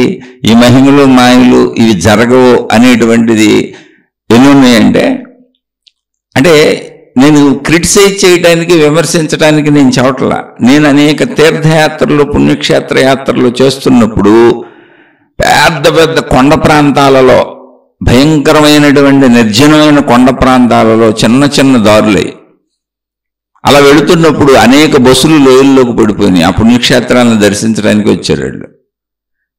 అనేక బస్సులు లోయల్లో పడిపోయి చచ్చిపోయారు. బస్సులుగా చచ్చిపోయారు. అసలు లోయ 2-3 కిలోమీటర్ల లోపలికి ఉంది. అసలు బస్సు కూడా కనపడదు, ఇంకా తీయటం కుదరదు. అలాంటి సందర్భాలు ఇదేంటి, భక్తులే చచ్చిపోతున్నారేంటి, ఇలా వచ్చారేంటి? ఎన్నోసార్లు ఎన్నో చోట్ల భగవంతుడి పేరు మీద అన్ని మతాలలో అన్ని పుణ్యక్షేత్ర యాత్రలు చేసిన ఎంతోమంది చచ్చిపోవటం చూశాను. అలాంటి దేవుడి మీద నమ్మకమే పోలా నాకు. దేవుడు రక్షిస్తాడని గాల్లో దీపం పెట్టద్దు, నువ్వు జాగ్రత్తగానే ఉండాలని అర్థమైంది. దేవుడు రక్షించటం కాదు, దేవుడు రక్షణకు అవసరమైన బోధనలు చేస్తాడు, జాగ్రత్తగా ఉండమని చెబుతాడు. అప్పుడు అర్థమైంది. ఇలాంటి ఎన్నో చూశాను. ఎంతోమంది, అంటే ఈ దేవుళ్ళు పుణ్యక్షేత్రాలు అన్ని మతాలలో, మతాల పేర్లు ఎందుకు, ఒకేసారి వెళ్ళి గుంపులుగా ఇతర దేశాలలో విదేశాలలో ఉన్నటువంటి తమ మత ప్రార్థనా స్థలాన్ని చూడటానికి వెళ్ళి గుంపులుగా తొక్కేసుకు చచ్చిపోయిన వాళ్ళు ఉన్నారు. ఇప్పుడు కూడా జరుగుతున్నాయి తొక్కేసుకు చచ్చిపోవటం. వీళ్ళందరూ తొక్కేసుకు చచ్చిపోతుంటే మరి ఆ దేవుడు ఏం చేస్తున్నాడు, ఆ దేవత ఏం చేస్తుంది, ఆ దైవశక్తి ఏం చేస్తుంది, ఆ మతపు ఆ దేవుడి శక్తి ఏం చేస్తుంది అనేది నేను ప్రశ్నించటంలా నా లోపల పుట్టింది. అలాంటి దేవుడి పట్ల వ్యతిరేకత కలగల, మతం పట్ల వ్యతిరేకత కలగల, గురువుల పట్ల వ్యతిరేకత కలగల, జ్ఞానం పట్ల వ్యతిరేకత కలగల. ఇందులో ఏదో సూక్ష్మత ఉంది, అర్థం చేసుకోవాలనిపించింది. ఇందులో నాకేదో అర్థం కాని ఒక విషయం సూక్ష్మత ఉంది, అది నేను ఇంకా గ్రహించలేదనిపించింది. అది గ్రహించే ప్రయత్నం చేశాను. అప్పుడు ఏ మత గ్రంథమైనా, ఏ దేవుడు బోధైనా, ఏ గురువు బోధైనా నువ్వు జాగ్రత్తగా ఉండమని చెబుతుంది. అది కృషితో నాస్తి దుర్భిక్షం. ఇప్పుడేమండి, మాకు తినడానికి లేదండి, నానా బాధలు పడిపోతున్నామండి, ఇబ్బందులు పడిపోతున్నామండి, కష్టపడిపోతున్నామండి, అప్పులు పాలైపోయామండి, అసలు చాలా ఆర్థిక ఇబ్బందులు గురైపోతున్నామండి. ఓకే, దానికి మహాత్ములు ఆల్రెడీ చెప్పేశారు, కృషితో నాస్తి దుర్భిక్షం. కష్టపడే వాళ్ళకి ఎప్పటికీ లోటు ఉండదు. అయితే లోటు ఉండదు అంటే ఏమండి నేను అపర కుబేరుడు అయిపోవాలని అడక్కో. నువ్వు ఎంత కృషి చేసేవో నీకు అంత వస్తుంది, ఉన్నదాంతో హాయిగా ఉండు. ప్రతి మనిషికి కావాల్సిన తిండే, మిగిలిన అన్నీ, ఆ తిండి కూడా ఏంటి, జస్ట్ కడుపు నిండటానికి, అంత చాలు. మిగిలిన అన్ని ఊరికి అవసరాలు మనం పెంచుకొని దొరకలేదని దుఃఖపడటమే తప్ప దుఃఖపడాల్సిన అవసరమే లేదు. దేనికి దుఃఖపడక్కర్లా, ఎంత ఉంటే అంతలో హాయిగా బతికేయచ్చు. కడుపు నిండా తినడానికి దొరికితే చాలు ఆకలేసినప్పుడు. కృషితో నాస్తి దుర్భిక్షం. కష్టపడే వాళ్ళకి, తృప్తిగా ఉండే వాళ్ళకి దుర్భిక్షం అంటే లేకపోవటం ఉండదు. ఖచ్చితంగా ఉంటుంది, ఎంత ఉంది అంత ఉందని కొలతలు చెప్పొద్దు. జపతో నాస్తి పాతకం అంటే జపిస్తే పాపాలు పోతాయి అన్నారు. ఏమి జపిస్తే అని చెప్పలే అక్కడ, మీరు చాలా జాగ్రత్తగానండి. అక్కడ ఎవరికాళ్ళు చేర్చుకుంటారు. ఏం జపిస్తే అంటే మా దేవుడి పేరు జపిస్తే, మా దేవత పేరు జపిస్తే, ఇదిగో ఈ మంత్రం జపిస్తే, ఈ తంత్రం జపిస్తే, ఈ యంత్రం జపిస్తే, అన్ని మతాల వాళ్ళు అక్కడ ఒకటి చేర్చుకుంటారు. అక్కడ చేర్చేది ఏదైనా ఉంటే ఆ శ్లోకం రాసిన మహాత్ములే చేర్చేసేవాళ్ళుగా. అక్కడ చేర్చేది ఏమి లేదు. జపతో నాస్తి పాతకం. నేను మంచిగా ఉండాలని ఎప్పుడు జపించుకుంటా ఉండు, మంచి జపం చెయ్యి, అది ఏదైనా సరే. తప్పులు చెయ్యు. పాతకం అంటే పాపాలు, పాపాల నుంచి రక్షించబడతావు. ఎందుకని అసలు పాపాలే చెయ్యు. కష్టపడేవాడికి లోటు ఉండదు. మంచిని నిరంతరం గుర్తుపెట్టుకుంటూ జపించుకోవటం అంటే ఏంటి, నాలో నేను అనుకోవటం. జపము అంటే నాలో నేను మననం చేసుకోవటం, భావించుకోవటం, ఎవరికో చెప్పటం కాదు అది. అసలు జపము అంటేనే నాలో నేను, నాకు నేను చెప్పుకునేది, నాలో నేను అనుకునేది. అందుకని ఏది జపించాలో చెప్పాలి. అక్కడ ఏదైనా జపించుకో, అది మంచి అయి ఉండాలి. అది నీ పాతకాలను అద్భుతంగా పోగొట్టకు. పాపాలని నేను చెడు చేయకూడదని నువ్వు నేను మంచిగా ఉండాలని జపించుకుంటా ఉంటే తప్పులు చేయకుండా ఉంటావు. దానికి అవసరమైన జ్ఞాన బోధలు అందించారు దేవుళ్ళు, మహాత్ములు, మతాలు, మహనీయులు జ్ఞాన గ్రంథాల ద్వారా. అది వాటి ఉపయోగం. అంతే తప్ప లోయల్లో పడిపోకుండా ఉండాలంటే డ్రైవర్ కారు సరిగ్గా తోలాలి అంతే. ఇప్పుడైనా సరే మీరు దేవుణ్ణి నమ్ముకొని కారు డ్రైవ్ చేస్తూ స్టీరింగ్ వదిలేసి బ్రేక్ లేకుండా వెళ్ళండి. మీ మతం, మీ దేవుడు ఎవరైనా కాపాడతారా మన్నే? అంటే నేను వితండవాదం చేయట్లా, ఆలోచించమంటున్నా. ఇప్పుడైనా, ఎప్పుడైనా, ఎక్కడైనా నీకు ఇవ్వబడినటువంటి తెలివిని, ప్రజ్ఞని నువ్వు వాడుకోవాల్సింది. అదే నీ స్వేచ్ఛ. నీ స్వేచ్ఛ అది. అనేక మంది గురువులు మహిమలు చేశారు, మాయలు చేశారు, మా గురువు గారు ఇన్ని చేశారు, మా మాతాజీ గారు ఇన్ని చేశారు, అన్ని మతాలలో వేదికలు పెట్టి సభలు పెట్టి చెబుతారు, పుస్తకాలు రాస్తారు, సాక్ష్యాలు చెప్పిస్తారు. ఇప్పుడు కూడా వస్తూనే ఉంటాయి యూట్యూబ్లో, ఎప్పటి నుంచో ఉన్నాయి. ఓకే, మరి ఆ గురువులు ఏమయ్యారు, ఆ మాతాజీలు ఏమయ్యారు? ఇన్ని మహిమలు చేయగలిగిన వాళ్ళకి వృద్ధాప్యం రాకుండా ఉందా? జుట్టు నెరిసిపోకుండా ఉందా? అన్నం తినకుండా ఉన్నారా? కాలకృత్యాలు తీర్చుకోకుండా ఉన్నారా? వాళ్ళకే జబ్బులు వచ్చినాయి. చిత్రం ఏంటో తెలుసా? చాలామంది మహానుభావులు జబ్బులతోనే చనిపోయారు. మామూలు జబ్బులుగా తీవ్రమైన జబ్బులతో చనిపోయారు ఎంతోమంది. మరి అదేంటి? ఇంతమందికి మీరు అడుగుతున్న జబ్బులు తగ్గించమని, డబ్బులు ఇవ్వమనేగా. ఇప్పుడు ఈ భౌతికంలో మనం అడిగేది ఏంటి చెప్పి, మనం చెప్పే మహిమలు ఏంటి? మా జబ్బులు తగ్గించారు, చచ్చిపోయిన వాళ్ళని కూడా బతికించారు. మరి వాళ్ళు చావకుండా ఉండలేదే? చచ్చిపోయిన వాళ్ళు బతికించటం జరిగితే వాళ్ళు చావకుండా ఉండాలి. పోనీ ఆ ఒక్క ఆయనన్నా, అందరికీ రాదనుకోండి చచ్చిపోయిన వాళ్ళని బతికించటం. మీ దేవుడు బతికిచ్చాడుగా, మీ గురువు బతికిచ్చాడు. పోనీ మీ దేవుడు అన్న చనిపోకుండా ఉండాలిగా, మీ గురువు అన్న చనిపోకుండా ఉండాలిగా, మీ మాతాజీ అన్న చనిపోకుండా ఉండాలిగా, ఆ ఒక్కళ్ళన్నా ఉండాలిగా. పోనీ ఇది వదిలేయండి, జబ్బులు తగ్గించారు, అలా పని చెప్పుకుందాం. అప్పుడు పోనీ వాళ్ళకి జబ్బు రాకుండా ఉందా? వాళ్ళు జబ్బులతో చచ్చిపోయారు. ఒక్కళ్ళన్నా జబ్బులు రాకుండా, ఇతరుల జబ్బులు తగ్గించి మేము జబ్బులు రాకుండా చనిపోయామనే వాళ్ళు ఉన్నారా? మహాత్ములు, మహనీయులు. పోనీ వృద్ధాప్యం రాకుండా ఉందా వాళ్ళకి? మలమూత్ర విసర్జన చేయకుండా ఉన్నారా? అన్నం తినకుండా బతికారా? గాలి పీల్చకుండా బతికారా? అంటే ఇది వితండవాదం అనుకుంటున్నారు. ఎవరైనా చెప్పినప్పుడు ఈ గురువులు నమ్మేవాళ్ళు, మహాత్ములు నమ్మేవాళ్ళు, ఈ మతపోళ్ళు నెగిటివ్ కామెంట్లు పెడుతున్నారు. మళ్ళీ ఏమండి ఫలానా పుస్తకంలో అలా మహిమ ఉందిగా, ఈ పుస్తకంలో ఇది. నేను చెబుతున్న ఆ పుస్తకాల గురించి ఆయన అవన్నీ అబద్ధాలని చెబుతున్నా. అబద్ధాలు కాదు, అందులో అర్థం చేసుకోవాల్సింది ఉంది. అవి అబద్ధాలు కూడా కాదు. ఇప్పుడు చెబుతున్న వాళ్ళు ఎవరైనా సభలు పెట్టి, వేదికలు పెట్టి నిన్ను మోసం చేస్తున్నారేమో కానీ అర్థం చేసుకునేది ఏదో ఉంది, దాన్ని అర్థం చేసుకో. అబద్ధాలని కూడా ఎందుకు అనుకోవాలి? మాయలు మహిమలు లేవు. ఒకవేళ ఉంటే వాళ్ళకే ఉపయోగించుకుంటారు, వాళ్ళు ఉండిపోతారు, శాశ్వతంగా జ్ఞానబోధలు చేస్తూ ఉండిపోతారు. ఒక దేవుడు ప్రజలను ఉద్ధరిద్దామని ఒక అవతార పురుషుడిగా భూమి మీదకి వచ్చాడు. వచ్చినప్పుడు మహిమలు మాయలు ఉంటే ఆయనే ఉండి చెబుతా ఉండిపోతాడు. వేల లక్షల సంవత్సరాల నుంచి అలాగే ఉండిపోయి చెబుతా ఉంటాడు. మరి ఆయన ఎందుకు బాల్య కౌమార యవ్వన వార్ధక్య దశలు అనిపించి ఆ దేవుడు కూడా శరీరం వదిలేసి వెళ్ళిపోయాడు? సృష్టి ధర్మం దేవుడికైనా ఒకటే అంటారేంటి? మళ్ళీ సృష్టి ధర్మం దేవుడికైనా ఒకటే అన్నప్పుడు మాయలు మేమలు లేవు అనేక అర్థం. అదేగా నేను చెబుతుంది. దీన్ని అర్థం చేసుకోండి అంటున్నా. నేను చెప్పేదా నేను నిజమంటలా.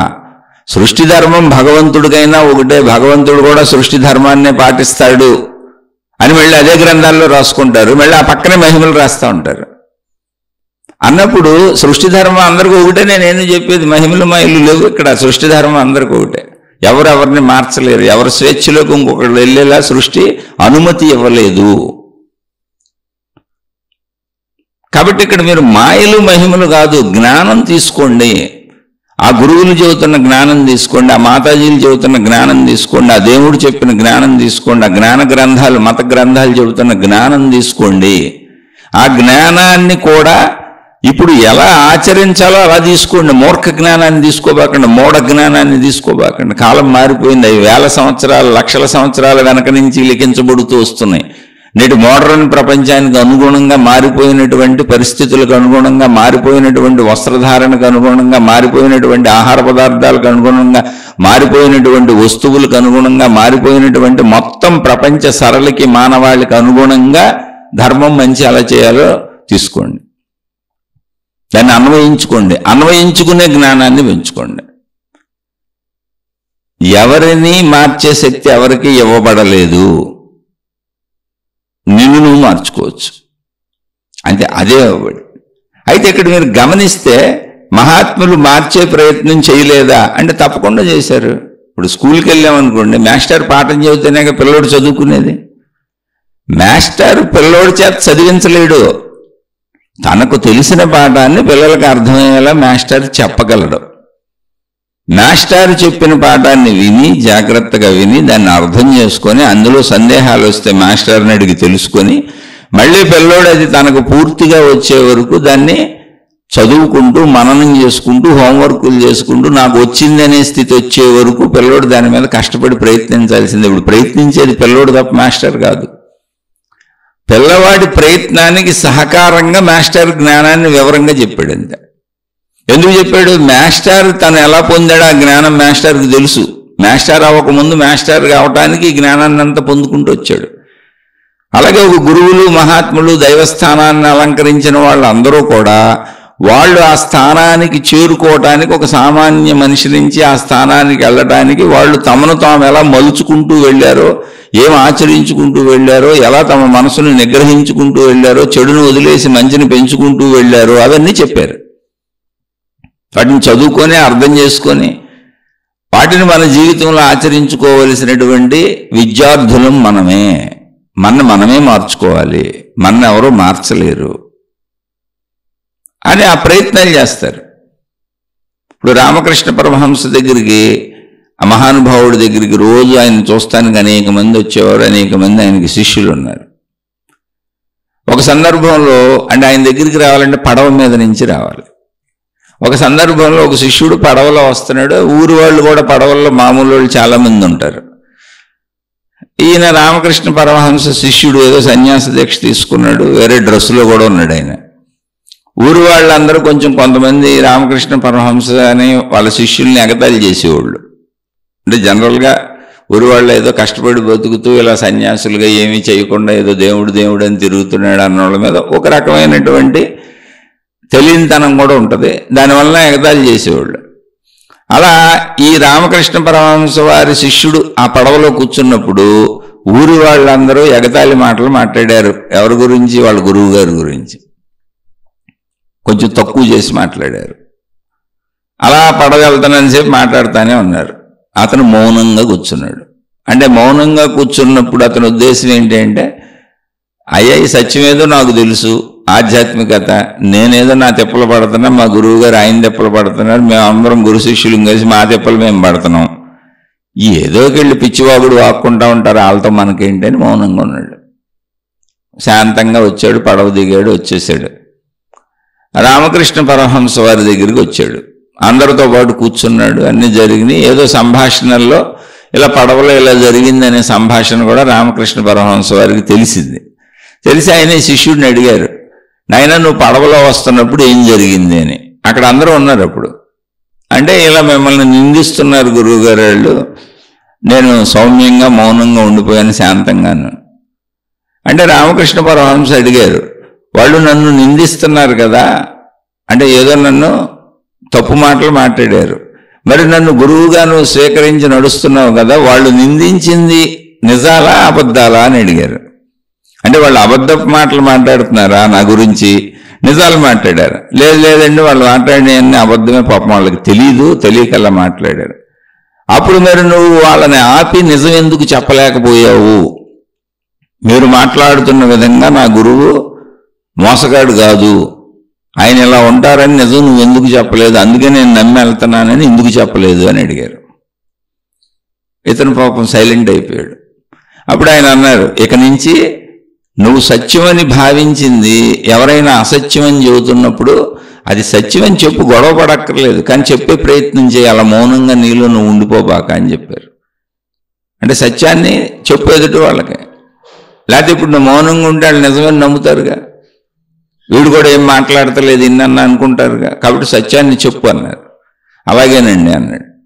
ఇదే సందర్భం ఇలాగే జరిగింది ఇంకో శిష్యుడు వస్తున్నప్పుడు. అతను ఆ పడవలో రామకృష్ణ పరమహంస వారిని ఎగతాళి చేస్తున్నటువంటి వ్యక్తి దగ్గరికి వెళ్ళి అతని కాలర పట్టుకొని మెడబొట్టుకున్నాడు. నువ్వు ఇప్పుడు మా గురువు గారిని ఎగతాళి చేయటం, అపహాస్యం చేయటం, ఆయన మంచివాడు కాదు చెడ్డవాడని చెప్పటం ఆపేస్తావా? నిన్ను నదిలోకి తోసేనా అని అడిగాడు. నీకేం తెలుసు ఆయన గురించి? తెలీదు కదా, నువ్వు చూడలేదు కదా, నువ్వు వచ్చావా, పోయినా అక్కడ కూర్చున్నావా, ఎందుకు వెర్రివాగుడు వాగుతున్నావు? ఇప్పుడు ఆపకపోతే నదిలో తోసేస్తానన్నాడు. పడవలని చెత్తి నదిలో పారేస్తానన్నాడు. దెబ్బకు భయపడిపోయి అందరూ ఆగిపోయారు. సరే అయిపోయింది. ఆయన మళ్ళీ రామకృష్ణుల వారి దర్శనానికి వచ్చాడు. వీళ్ళందరూ ఏదో తోటి సోదరులు జరిగిన విషయాలు మాట్లాడుకుంటూ అది రామకృష్ణ పరమహంస వారి చెవిలో పడింది. సరే ఆయన అందరూ కూర్చున్నప్పుడు మళ్ళీ ఈ శిష్యుడిని అడిగారు, నాయన నువ్వు వస్తున్నప్పుడు ఏం జరిగింది పడవలో అని. ఆయన జరిగిందంతా చెప్పాడు. అప్పుడు రామకృష్ణ పరమహంస వారు నాయనా వాళ్ళు ఏదో తెలియక అంటున్నారనుకో, నువ్వంత కోపం తెచ్చుకొని వాడిని ఎత్తి పడవలో నుంచి నదిలో పడేస్తాను అని అనటం కరెక్టేనా అని అడిగారు. అంటే లేదు గురువు గారు, మిమ్మల్ని అంటే కోపం వచ్చింది, ఎందుకని సత్యం తెలుసుకొని అంటే పర్వాలేదు, మీరు వాళ్ళు అన్నట్టు ఉండరు, మీరు మోసగాళ్ళు కాదు, మీరు అసలు మా నుంచి ఏమి ఆశించట్లేదు, మా డబ్బులు ఆశించట్లేదు, మా సేవలు ఆశించట్లేదు, మాకేదో మంచి చెబుతుంటే ఆ మంచి మాకు నచ్చి ఆచరించుకుంటున్నాం కాబట్టి మేము వస్తున్నాం ఇక్కడికి. వాళ్ళు పాప మాకు తెలియక మీరేదో మా దగ్గర డబ్బులు గుంజేస్తున్నారని, మమ్మల్ని ఏదో సేవలకు వాడేసుకుంటున్నారని, మీరు మోసగాళ్ళని చెప్పుకుంటున్నారు. అందుకని కోపం వచ్చింది. కోపం వచ్చింది, ఓకే, అప్పుడు ఆ విషయం నువ్వు నిదానంగా చెప్పొచ్చుగా. ఎందుకు ఎత్తి నీళ్ళల్లో పడేస్తానన్నా? ఒకళ్ళు పడేస్తుంటే, ఇప్పుడు వాడు ఏదన్నా జరుగుంటే, ఏదన్నా ప్రమాదం జరుగుంటే నీ పరిస్థితి ఏమై ఉండేది? ఏదన్నా జరిగి వాడు చనిపోతే ఎందుకు నీకు అంత ఆవేశం, ఎందుకు అంత కోపం? ముందు నువ్వు కోపం తగ్గించుకో, ఇక నుంచి ఎక్కడ ఇటువంటి సంఘటనలు జరిగినా శాంతంగా ఉండడం నేర్చుకో అని చెప్పారు. అయిపోయింది. 2 సంఘటనల్లోనూ అక్కడ ఉన్న వాళ్ళు అందరూ ఉన్నారు. వాళ్ళు ఆశ్చర్యపోయారు. ఆశ్చర్యపోయి ఒక శిష్యుడికేమో ఇలా చెప్పారు, అంటే నువ్వు చెప్పు, సత్యం చెప్పు అని చెప్పారు. 2వ శిష్యుడికేమో శాంతంగా ఉండు, అసలు నువ్వేం చెప్పక మౌనంగా ఉండని చెప్పారు. అదేంటండి అని అడిగారు.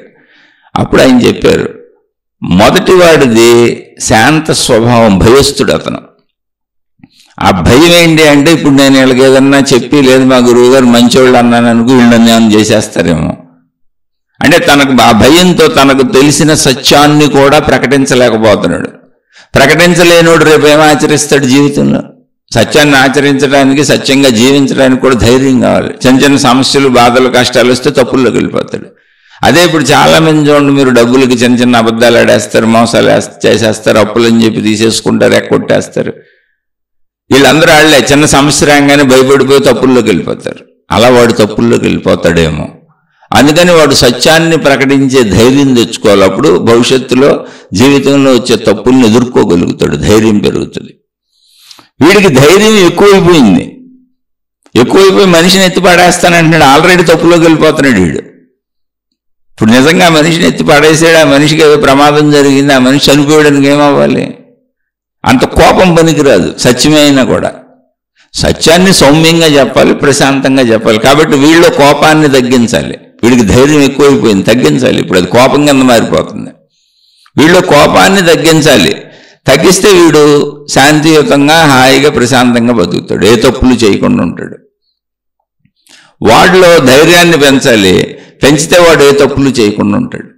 ఇలా గురువులు, మహాత్ములు వాళ్ళలో మార్పుల కోసం చెప్పేవాళ్ళే తప్ప వీళ్ళేమి చేతులు తిప్పి వాళ్ళ మార్పు తెచ్చేలా, వాడికి ధైర్యం తెచ్చేలా, వీడికి ధైర్యం తగ్గించలా. నేర్చుకోండి అని చెప్పారు. అలా నేర్చుకోవటం కోసం రోజు స్కూల్కి చదువుకోవడానికి వెళ్ళిన విద్యార్థుల్లో చాలామంది గురువుల దగ్గరికి వెళ్తారు, మతాలను అనుసరిస్తారు, మార్గాలను అనుసరిస్తారు, గ్రంథాలను అనుసరిస్తారు. అదంతా నేర్చుకోవటానికి, మనను మనం మార్చుకోవటానికి. అంతే తప్ప ఏ గురువు, ఏ దేవుడు మన నెత్తిమే చేయబెట్టి మార్చడం కుదరదు. కుదిరితే ఆల్రెడీ చేసేసేవాళ్ళు ఇంతకుముందు వచ్చిన వాళ్ళందరూ. ఒక సత్యాన్ని సత్యంగా తీసుకోండి. నేనేం మతాలకు వ్యతిరేకిని కాదు, గురువులకు వ్యతిరేకిని కాదు. మాయలు మహిమలు లేవు అనే సత్యాన్ని మీరు కరెక్ట్గా అర్థం చేసుకోండి. అందుకని లేవు అంటున్నానంటే విశ్వస్థాయిలో ఆలోచించండి. విశ్వం ఒక వ్యక్తి మనసులో ఉన్న విషయాలను ఇంకో వ్యక్తి తెలుసుకునేలా పెట్టలేదు. అలాగే విశ్వం ఒక వ్యక్తి నియంత్రణలో, అంటే నేను అనుకొని నేనేదో మహిమలు చేసి, మాయలు చేసి మీ అందరూ నా వెనకాల కుక్క పిల్లల్లా తిరగాలని మీ అందరినీ మార్చేసే శక్తి నాకు ఇవ్వలేదు, ఎవరికి ఇవ్వలేదు. అసలు ఒకళ్ళనొకళ్ళు అనుసరించాలి అనే విధానమే సృష్టి ఎవరికి ఇవ్వలేదు. అందుకే భార్యాభర్తలు కూడా ఘర్షణ పడుతుంటారు. ఓ భార్య భర్తనే అనుసరించాలి, భర్త వెనక కుక్క పిల్లలాగా వెళ్ళిపోవాలని భర్త భార్యని అనుసరించేలా, భర్త భార్య మనసు మార్చుకోగలిగే శక్తిని భర్తకి ఇవ్వలేదు, లేదా భర్తను మార్చుకోగలిగే శక్తిని భార్యకి ఇవ్వలేదు. ఇద్దరు ఒకళ్ళనొకళ్ళు అర్థం చేసుకొని జ్ఞానంతో సాగితే కాపురం ఉంటుంది, లేకపోతే కాపురం పోద్ది. అంతే. ఏ బంధమైనా అంతే, ఏ సంబంధ బాంధవ్యమైన అంతే. ఎందుకని సృష్టి ఇవ్వలేదు అది. అలా ఒకళ్ళ మీద ఒకళ్ళకి ఆధిపత్యాలు ఇవ్వలేదు. అందరికి సమాన స్వేచ్ఛనిచ్చింది. ఆ సమాన స్వేచ్ఛ ఉన్నప్పుడు మహిమలు మాయలు ఉండటానికి అసలు ఛాన్స్ లేదంటున్నా. సృష్టిలో లేదు అది. కాదు ఉందని నమ్ముతామంటే మీరు పరిమిత భావనలో మీరు ఏదైతే మీరు ఎందుకంటే నమ్మించేవాళ్ళు ఉంటున్నారు. ఇందాక చెప్పాక నమ్మించేవాళ్ళు వేల లక్షల మంది ఉన్నారు. ఉన్నప్పుడు నమ్మేవాళ్ళు కూడా ఉంటారుగా. ఎందుకు నమ్ముతారంటే మనిషికి భవిష్యత్తు భయం. నిరంతరం మనిషికి నేను పరిమితుడిని అనేటువంటిది ఉంది. ప్రతి నిమిషం భవిష్యత్తును ఎదుర్కోవాలి. మనిషికి అన్ని అవసరాలకి ప్రయత్నాలు చేయాలి. ఆ ప్రయత్నాలు ఫలిస్తాయో లేదో తెలియదు. కాబట్టి భవిష్యత్తు భయం ఉంటుంది. ఆ భయం చేత మనిషి ఏం చెప్పినా నమ్ముతాడు. అలా నమ్ముతానంటే నమ్మండి, కానీ నేను చెప్పింది జ్ఞానం. నిన్ను నువ్వే మార్చుకోగలవు, నిన్ను నువ్వే మార్చుకోవాలి. దానికి మొత్తం మతాలు, మార్గాలు, గ్రంథాలు, దేవుళ్ళు, దేవతలు, గురువులు, మాతాజీలు అందరూ సహకరిస్తారు. స్కూల్లో మాస్టర్లు పాఠాలు చెప్పినట్టు నువ్వు మారటానికి అవసరమైన విషయాలు చెబుతారు. ఎందుకంటే వాళ్ళు మారారు కాబట్టి. అది కూడా వాళ్ళు మారుంటే అలా మారిన వాళ్ళు నీకు చెప్పగలుగుతారు. కాబట్టి ఎవరూ నిన్ను మహిమలతో మాయలతో మార్చలేరు. అసలు దేన్ని మార్చలేరు. సృష్టిలో దేన్ని మార్చలేరు, నిన్నే కాదు. ఎవరూ దేన్ని సృష్టిలో మార్చలేరు, మార్చడం కుదరదు. సృష్టి నిర్మాణం అంతా సృష్టి శక్తి చేతిలో, విశ్వశక్తి చేతిలో ఉంది. అదొక నిర్ధారణలో సాగుతుంది. పరిమిత భావనలో మీరు ఏదైనా నేను బుర్రకెక్కించుకుంటాను మహిమలు మాయలంటే మీ ఇష్టం, కానీ ఒరిజినల్గా జరగదు. సృష్టి నిర్మాణం ఇలా ఉంది. నాకు తెలిసినంత వివరించి చెప్పే ప్రయత్నం చేశాను. ఇంకా మీకు ఏమైనా సందేహాలు ఉంటే అడగచ్చు. కానీ సందేహాలు ఎలా ఉండాలి? సౌమ్యంగా అర్థం చేసుకునేలా ఉండాలి. ఘర్షణ పడేలా, గొడవ పడేలా, ఆ గ్రంథంలో ఎలా ఉంది, ఈ గ్రంథంలో ఎలా ఉంది, ఇక్కడ మహిమలు రాశారు, అక్కడ మాయలు రాశారు, ఆ దేవుడు ఈ చేశాడు, ఈ దేవుడు ఈ చేశాడు అంటే నేనేం చెప్పను. నేనున్నాను ఆ దేవుళ్ళు ఉన్నప్పుడు. నేను అవి నమ్మను. ఇప్పుడు నమ్మను. నేను కూడా మీలాగానే 30-35 సంవత్సరాలు అవి నమ్ముతూనే నడిచాను. చిన్నప్పటి నుంచి నమ్ముతూనే వచ్చాను. ఇప్పుడు ఎందుకు నమ్మనంటే విశ్వశక్తి వరకు నా ఆలోచన ప్రయాణం సాగింది. ఆత్మజ్ఞాన చదువు, ఆధ్యాత్మిక చదువు అనంతమైన విశ్వాన్ని అర్థం చేసుకునే ప్రయత్నం చేస్తుంది. ఆ ప్రయత్నంలో అర్థమైంది మనిషికి స్వేచ్ఛ ఇవ్వబడింది. కాబట్టి నేను మీరు ఆలోచించాను, ఈ దేవుళ్ళు మార్చేయచ్చుగా, ఈ దేవతలు మార్చేయచ్చుగా, ఈ గురువులు మార్చేయచ్చుగా, ఎందుకు మార్చట్లేదు అని. కాదు, అసలు మార్చే సిద్ధాంతమే లేదు. నిన్ను నువ్వే మార్చుకోవాలి. అలాగే నిన్ను నువ్వే తెలుసుకోవాలి. నువ్వు అనంత ఆత్మశక్తి ఉన్న ఎరుకను కూడా నువ్వే తెలుసుకోవాలి. నీకు ఎవరు తెలియజేయరు. కావాలంటే ఎవరైనా బయట నుంచి మాస్టర్ పాఠాలు చెప్పినట్టు చెప్పగలరు అంతే. కాబట్టి ఇక్కడ మార్చుకోవటము, తెలుసుకోవటము, నిన్ను నువ్వు తెలుసుకోవటము, నిన్ను నువ్వు మార్చుకోవటము నువ్వే చేసుకోవాలి. అది ఏ స్థాయిలో చేసుకుంటావు నీ ఇష్టం. ఎందుకని అదే అసలు సృష్టి ఆట, అదే జీవితపు ఆట. అది లేకపోతే ఇక్కడ ఆట లేదు. కాదని నిన్నెవరైనా ఒకవేళ మార్చేయగలిగితే నువ్వు ఒక బొమ్మ అవుతావు. కీ ఇచ్చిన బొమ్మ ఆడినట్టు బొమ్మ అవుతావు అంతే. అప్పుడు అసలు నీకు నీ జీవితానికి విలువ లేదు. నీ జీవితానికి విలువ ఉండదు. అందుకని ఉన్న సత్యాన్ని ఉన్నట్టుగా విశాలంగా అర్థం చేసుకోండి. ఎవరిని వాళ్లే మార్చుకోవాలి. మార్చుకునే ప్రయత్నం చేసుకుందాం. ఇందాక రామకృష్ణ పరమహంస గారి గురించి చెప్పినప్పుడు ఈ శిష్యుల్ని చెప్పాను, చాలా ఉన్నాయి. రామకృష్ణ పరమహంస వారు ఆయన మల విసర్జనకి వెళ్ళారు. మల విసర్జన చేసుకొని వస్తున్నప్పుడు ఆ మల విసర్జన ప్రదేశం ఆయనకి అసహ్యం అనిపించింది. వెళ్ళినప్పుడు మల విసర్జన చేస్తున్నప్పుడు, చేసి వస్తున్నప్పుడు, ఇప్పుడు మనం బాత్రూంలో పెట్టుకుంటాం చిన్న, అలా అసహ్యత అనిపించింది ఆయనకి. అప్పటికే ఆయనకి అనంత ఏకాత్మ భావన, ఆత్మజ్ఞాన చదువులో ఏకాత్మ భావన కలిగింది. వెంటనే ఆయనకి ఇదేంటి మరి, ఉన్నదంతా ఆత్మశక్తి అయితే, సర్వము ఆత్మశక్తిమయమే అయితే, ఉన్నదంతా జగన్మాత అయితే అని ఆయన అనంత ఆత్మశక్తిని జగన్మాతగా ఆరాధించుకున్నారు. జగన్మాతని అనంత ఆత్మశక్తిగా ఆరాధించుకున్నారు.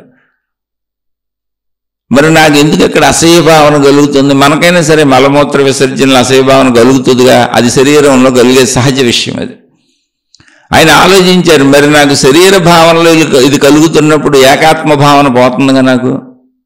కాబట్టి ఇప్పుడు నేను ఏకాత్మ భావన పోకూడదు అంటే శరీర భావనలో కలుగుతున్న ఈ అసహ్య భావాన్ని నేను పోగొట్టుకోవాలి. దీనికి నేనే ప్రయత్నించుకోవాలి.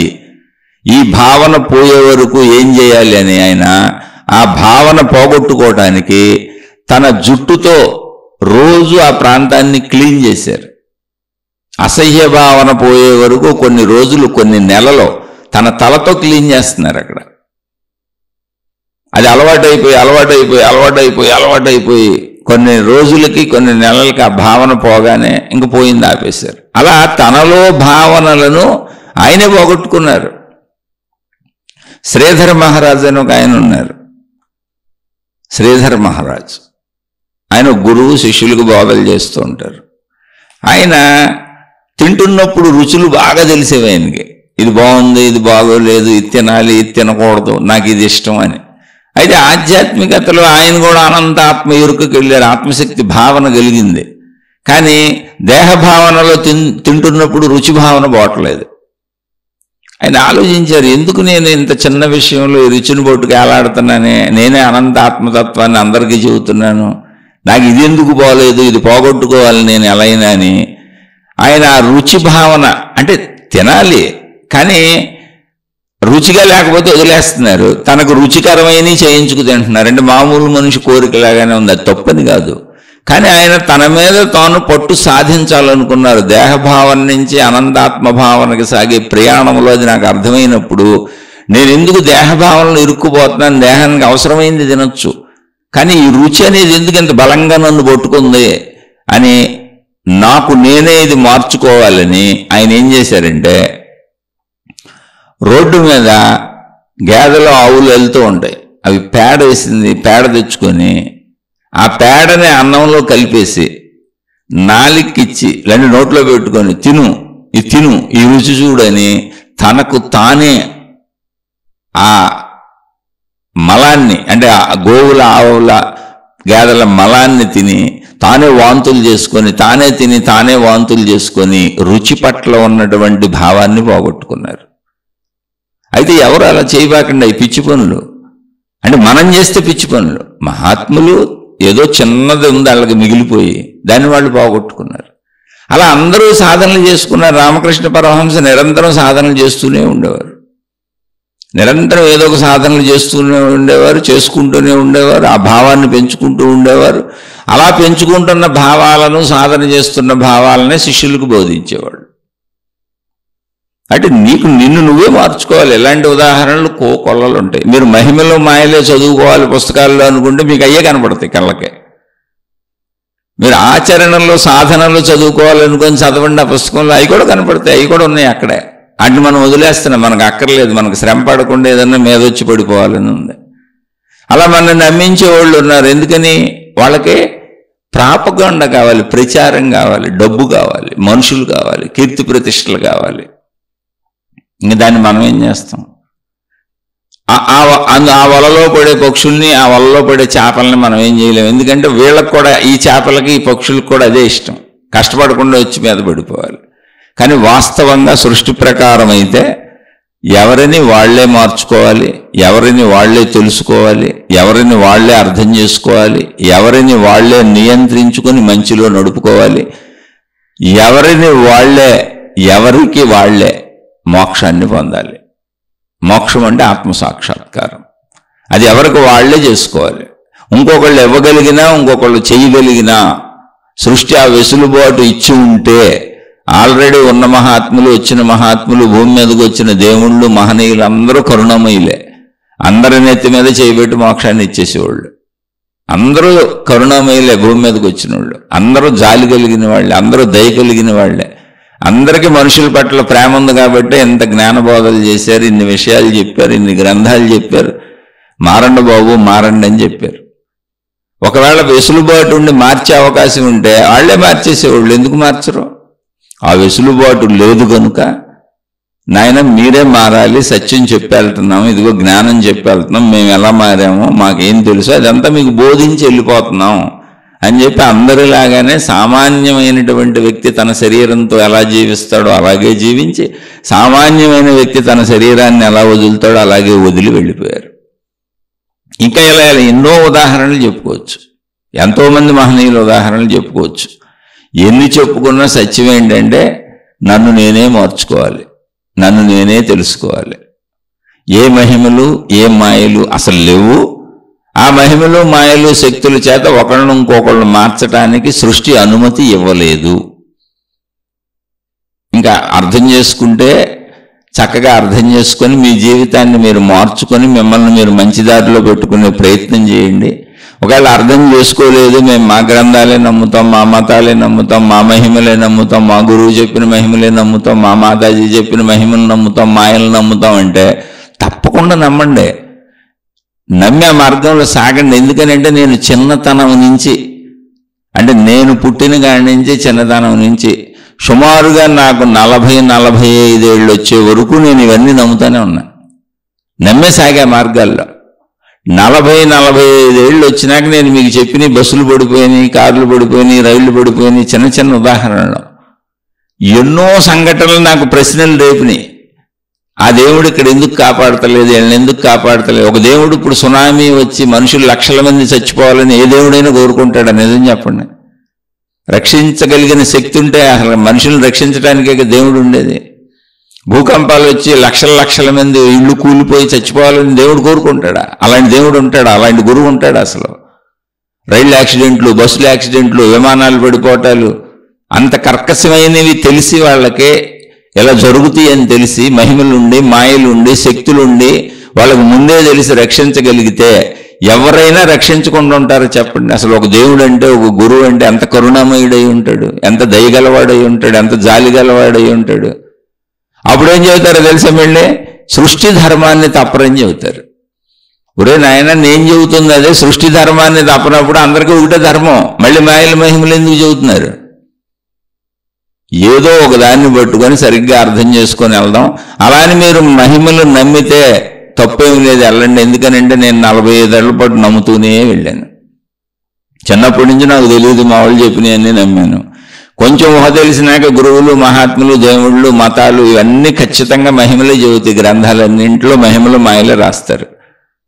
అవన్నీ నమ్ముతూనే సాగాను. ఎక్కడో చిట్ట చివరలో ఆత్మజ్ఞానం, ఆధ్యాత్మిక చదువు తగిలింది. అప్పుడు అర్థమైపోయింది విశ్వరహస్యం. ఓహో, ఇదే మొత్తం అసలు ఉన్న శక్తి, ఇది శక్తిని తెలుసుకోవాలి. మాయలు మహిమలు ఏమున్నాయి? ఆరోగ్యం వస్తుంది, డబ్బు వస్తుంది, ఇవే ఒకవేళ జరిగినాయి అని మనం రాసుకుంటే చచ్చిపోకుండా బతికిచ్చారు, చచ్చిపోయినోడిని కూడా బతికిచ్చారు, ఓకే. ఆడిప్పుడు చచ్చిపోకుండా ఉన్నాడా? మళ్ళీ చచ్చిపోలేదా వాడు? జబ్బు నుంచి కాపాడారు, మళ్ళీ జబ్బు రాలేదా? డబ్బులు సహాయాలు అందేలా మహిమ చేశారు, మళ్ళీ తర్వాత డబ్బు ప్రాబ్లం రాలేదా? అన్నీ అక్కడే ఉన్నాయి, అన్నీ అలాగే ఉన్నాయి. ఆ నిమిషానికి మీరు ఏదో చెప్పుకుంటున్నారు అంతే. అందరూ చనిపోయారు, మహిమలు చేసిన వాళ్ళు చనిపోయారు, మహిమలు పొందిన వాళ్ళు చనిపోయారు. అందరూ అన్నీ అనుభవించారు, ఎవరు శరీరంతో ఇక్కడ లేరు. ఉంటే అసలు నమ్మేసేవాళ్ళం, ఈ గొడవ ఉండేది కాదు, ఈ చర్చ ఉండేది కాదు. అలా నేను మహిమలు మాయలు నమ్మేవాళ్ళని, ఆ విధానాల్లో వెళ్ళేవాళ్ళని అస్సలు తప్పు పట్టట్లా. నేను 45 ఏళ్ల వరకు అలాగే వెళ్ళాను. నేనే చెబుతున్నా విషయం. నాకు ఆత్మజ్ఞానం అని తెలిసే వరకు, ఆత్మజ్ఞాన మహర్షులు దొరికే వరకు, ఆధ్యాత్మిక చదువు, ఆత్మజ్ఞాన చదువు నా జీవితంలో ప్రవేశించే వరకు నేను కూడా అలా ఒక సామాన్యుల్లో అన్ని కోరుకుంటూ నమ్ముకుంటూ అలాగే సాగాను. ఇప్పుడు వెళ్ళేవాళ్ళు అందరూ కూడా అలాగే వెళ్తారు. ఎక్కడో మళ్ళీ ఎవరో తగులుతారు, అందులోంచి నెక్స్ట్ క్లాసులోకి, ఆధ్యాత్మిక ఆత్మజ్ఞాన చదువు క్లాసులోకి వచ్చి ఏ మహర్షో తీసుకెళ్తాడు, ఏ ఋషో తీసుకెళ్తాడు. ఇది కూడా ఒక పరిపక్వత. అంటే ఒక చెట్టుకి పూత పూసింది, ఆ పూత అంతా రాలిపోద్ది, అందులో కొంత మాత్రమే పిందెలు అవుతాయి. పువ్వు పిందె అవుద్ది, పిందెలు బోల్డ్ రాలిపోతాయి, పిండి కాయ అవుద్ది. కాయలు బోల్డ్ రాలిపోతాయి, కాయ పండు అవుద్ది. పండు అయినాక మొత్తంగా రాలిపోద్ది. కానీ పండు అయినాక మొత్తంగా రాలిపోయిన కాయ ఉందే, అది మళ్ళీ చెట్టు అవ్వగలదు. అంటే అది సంపూర్ణతను పొందేసింది, సంపూర్ణత్వాన్ని పొంది రాలిపోయింది. అది ఈ మధ్యలో కాయగా రాలిపోయింది, పిందిగా రాలిపోయింది, పూతగా రాలిపోయింది, దేనికి పనికిరాదు, వేస్ట్. అది దాని జీవితం వేస్ట్ అయిపోయిందండి. పండుగ రావాలి. ఇప్పుడు మనం ఏ దశలో ఉన్నామో ఆ దశ నుంచి ఒక్కొక్క దశకి మార్పు జరుగుతూ ఉంటుంది. పండయ్యే ప్రయత్నమే ఆధ్యాత్మిక చదువు, ఆత్మజ్ఞాన చదువు.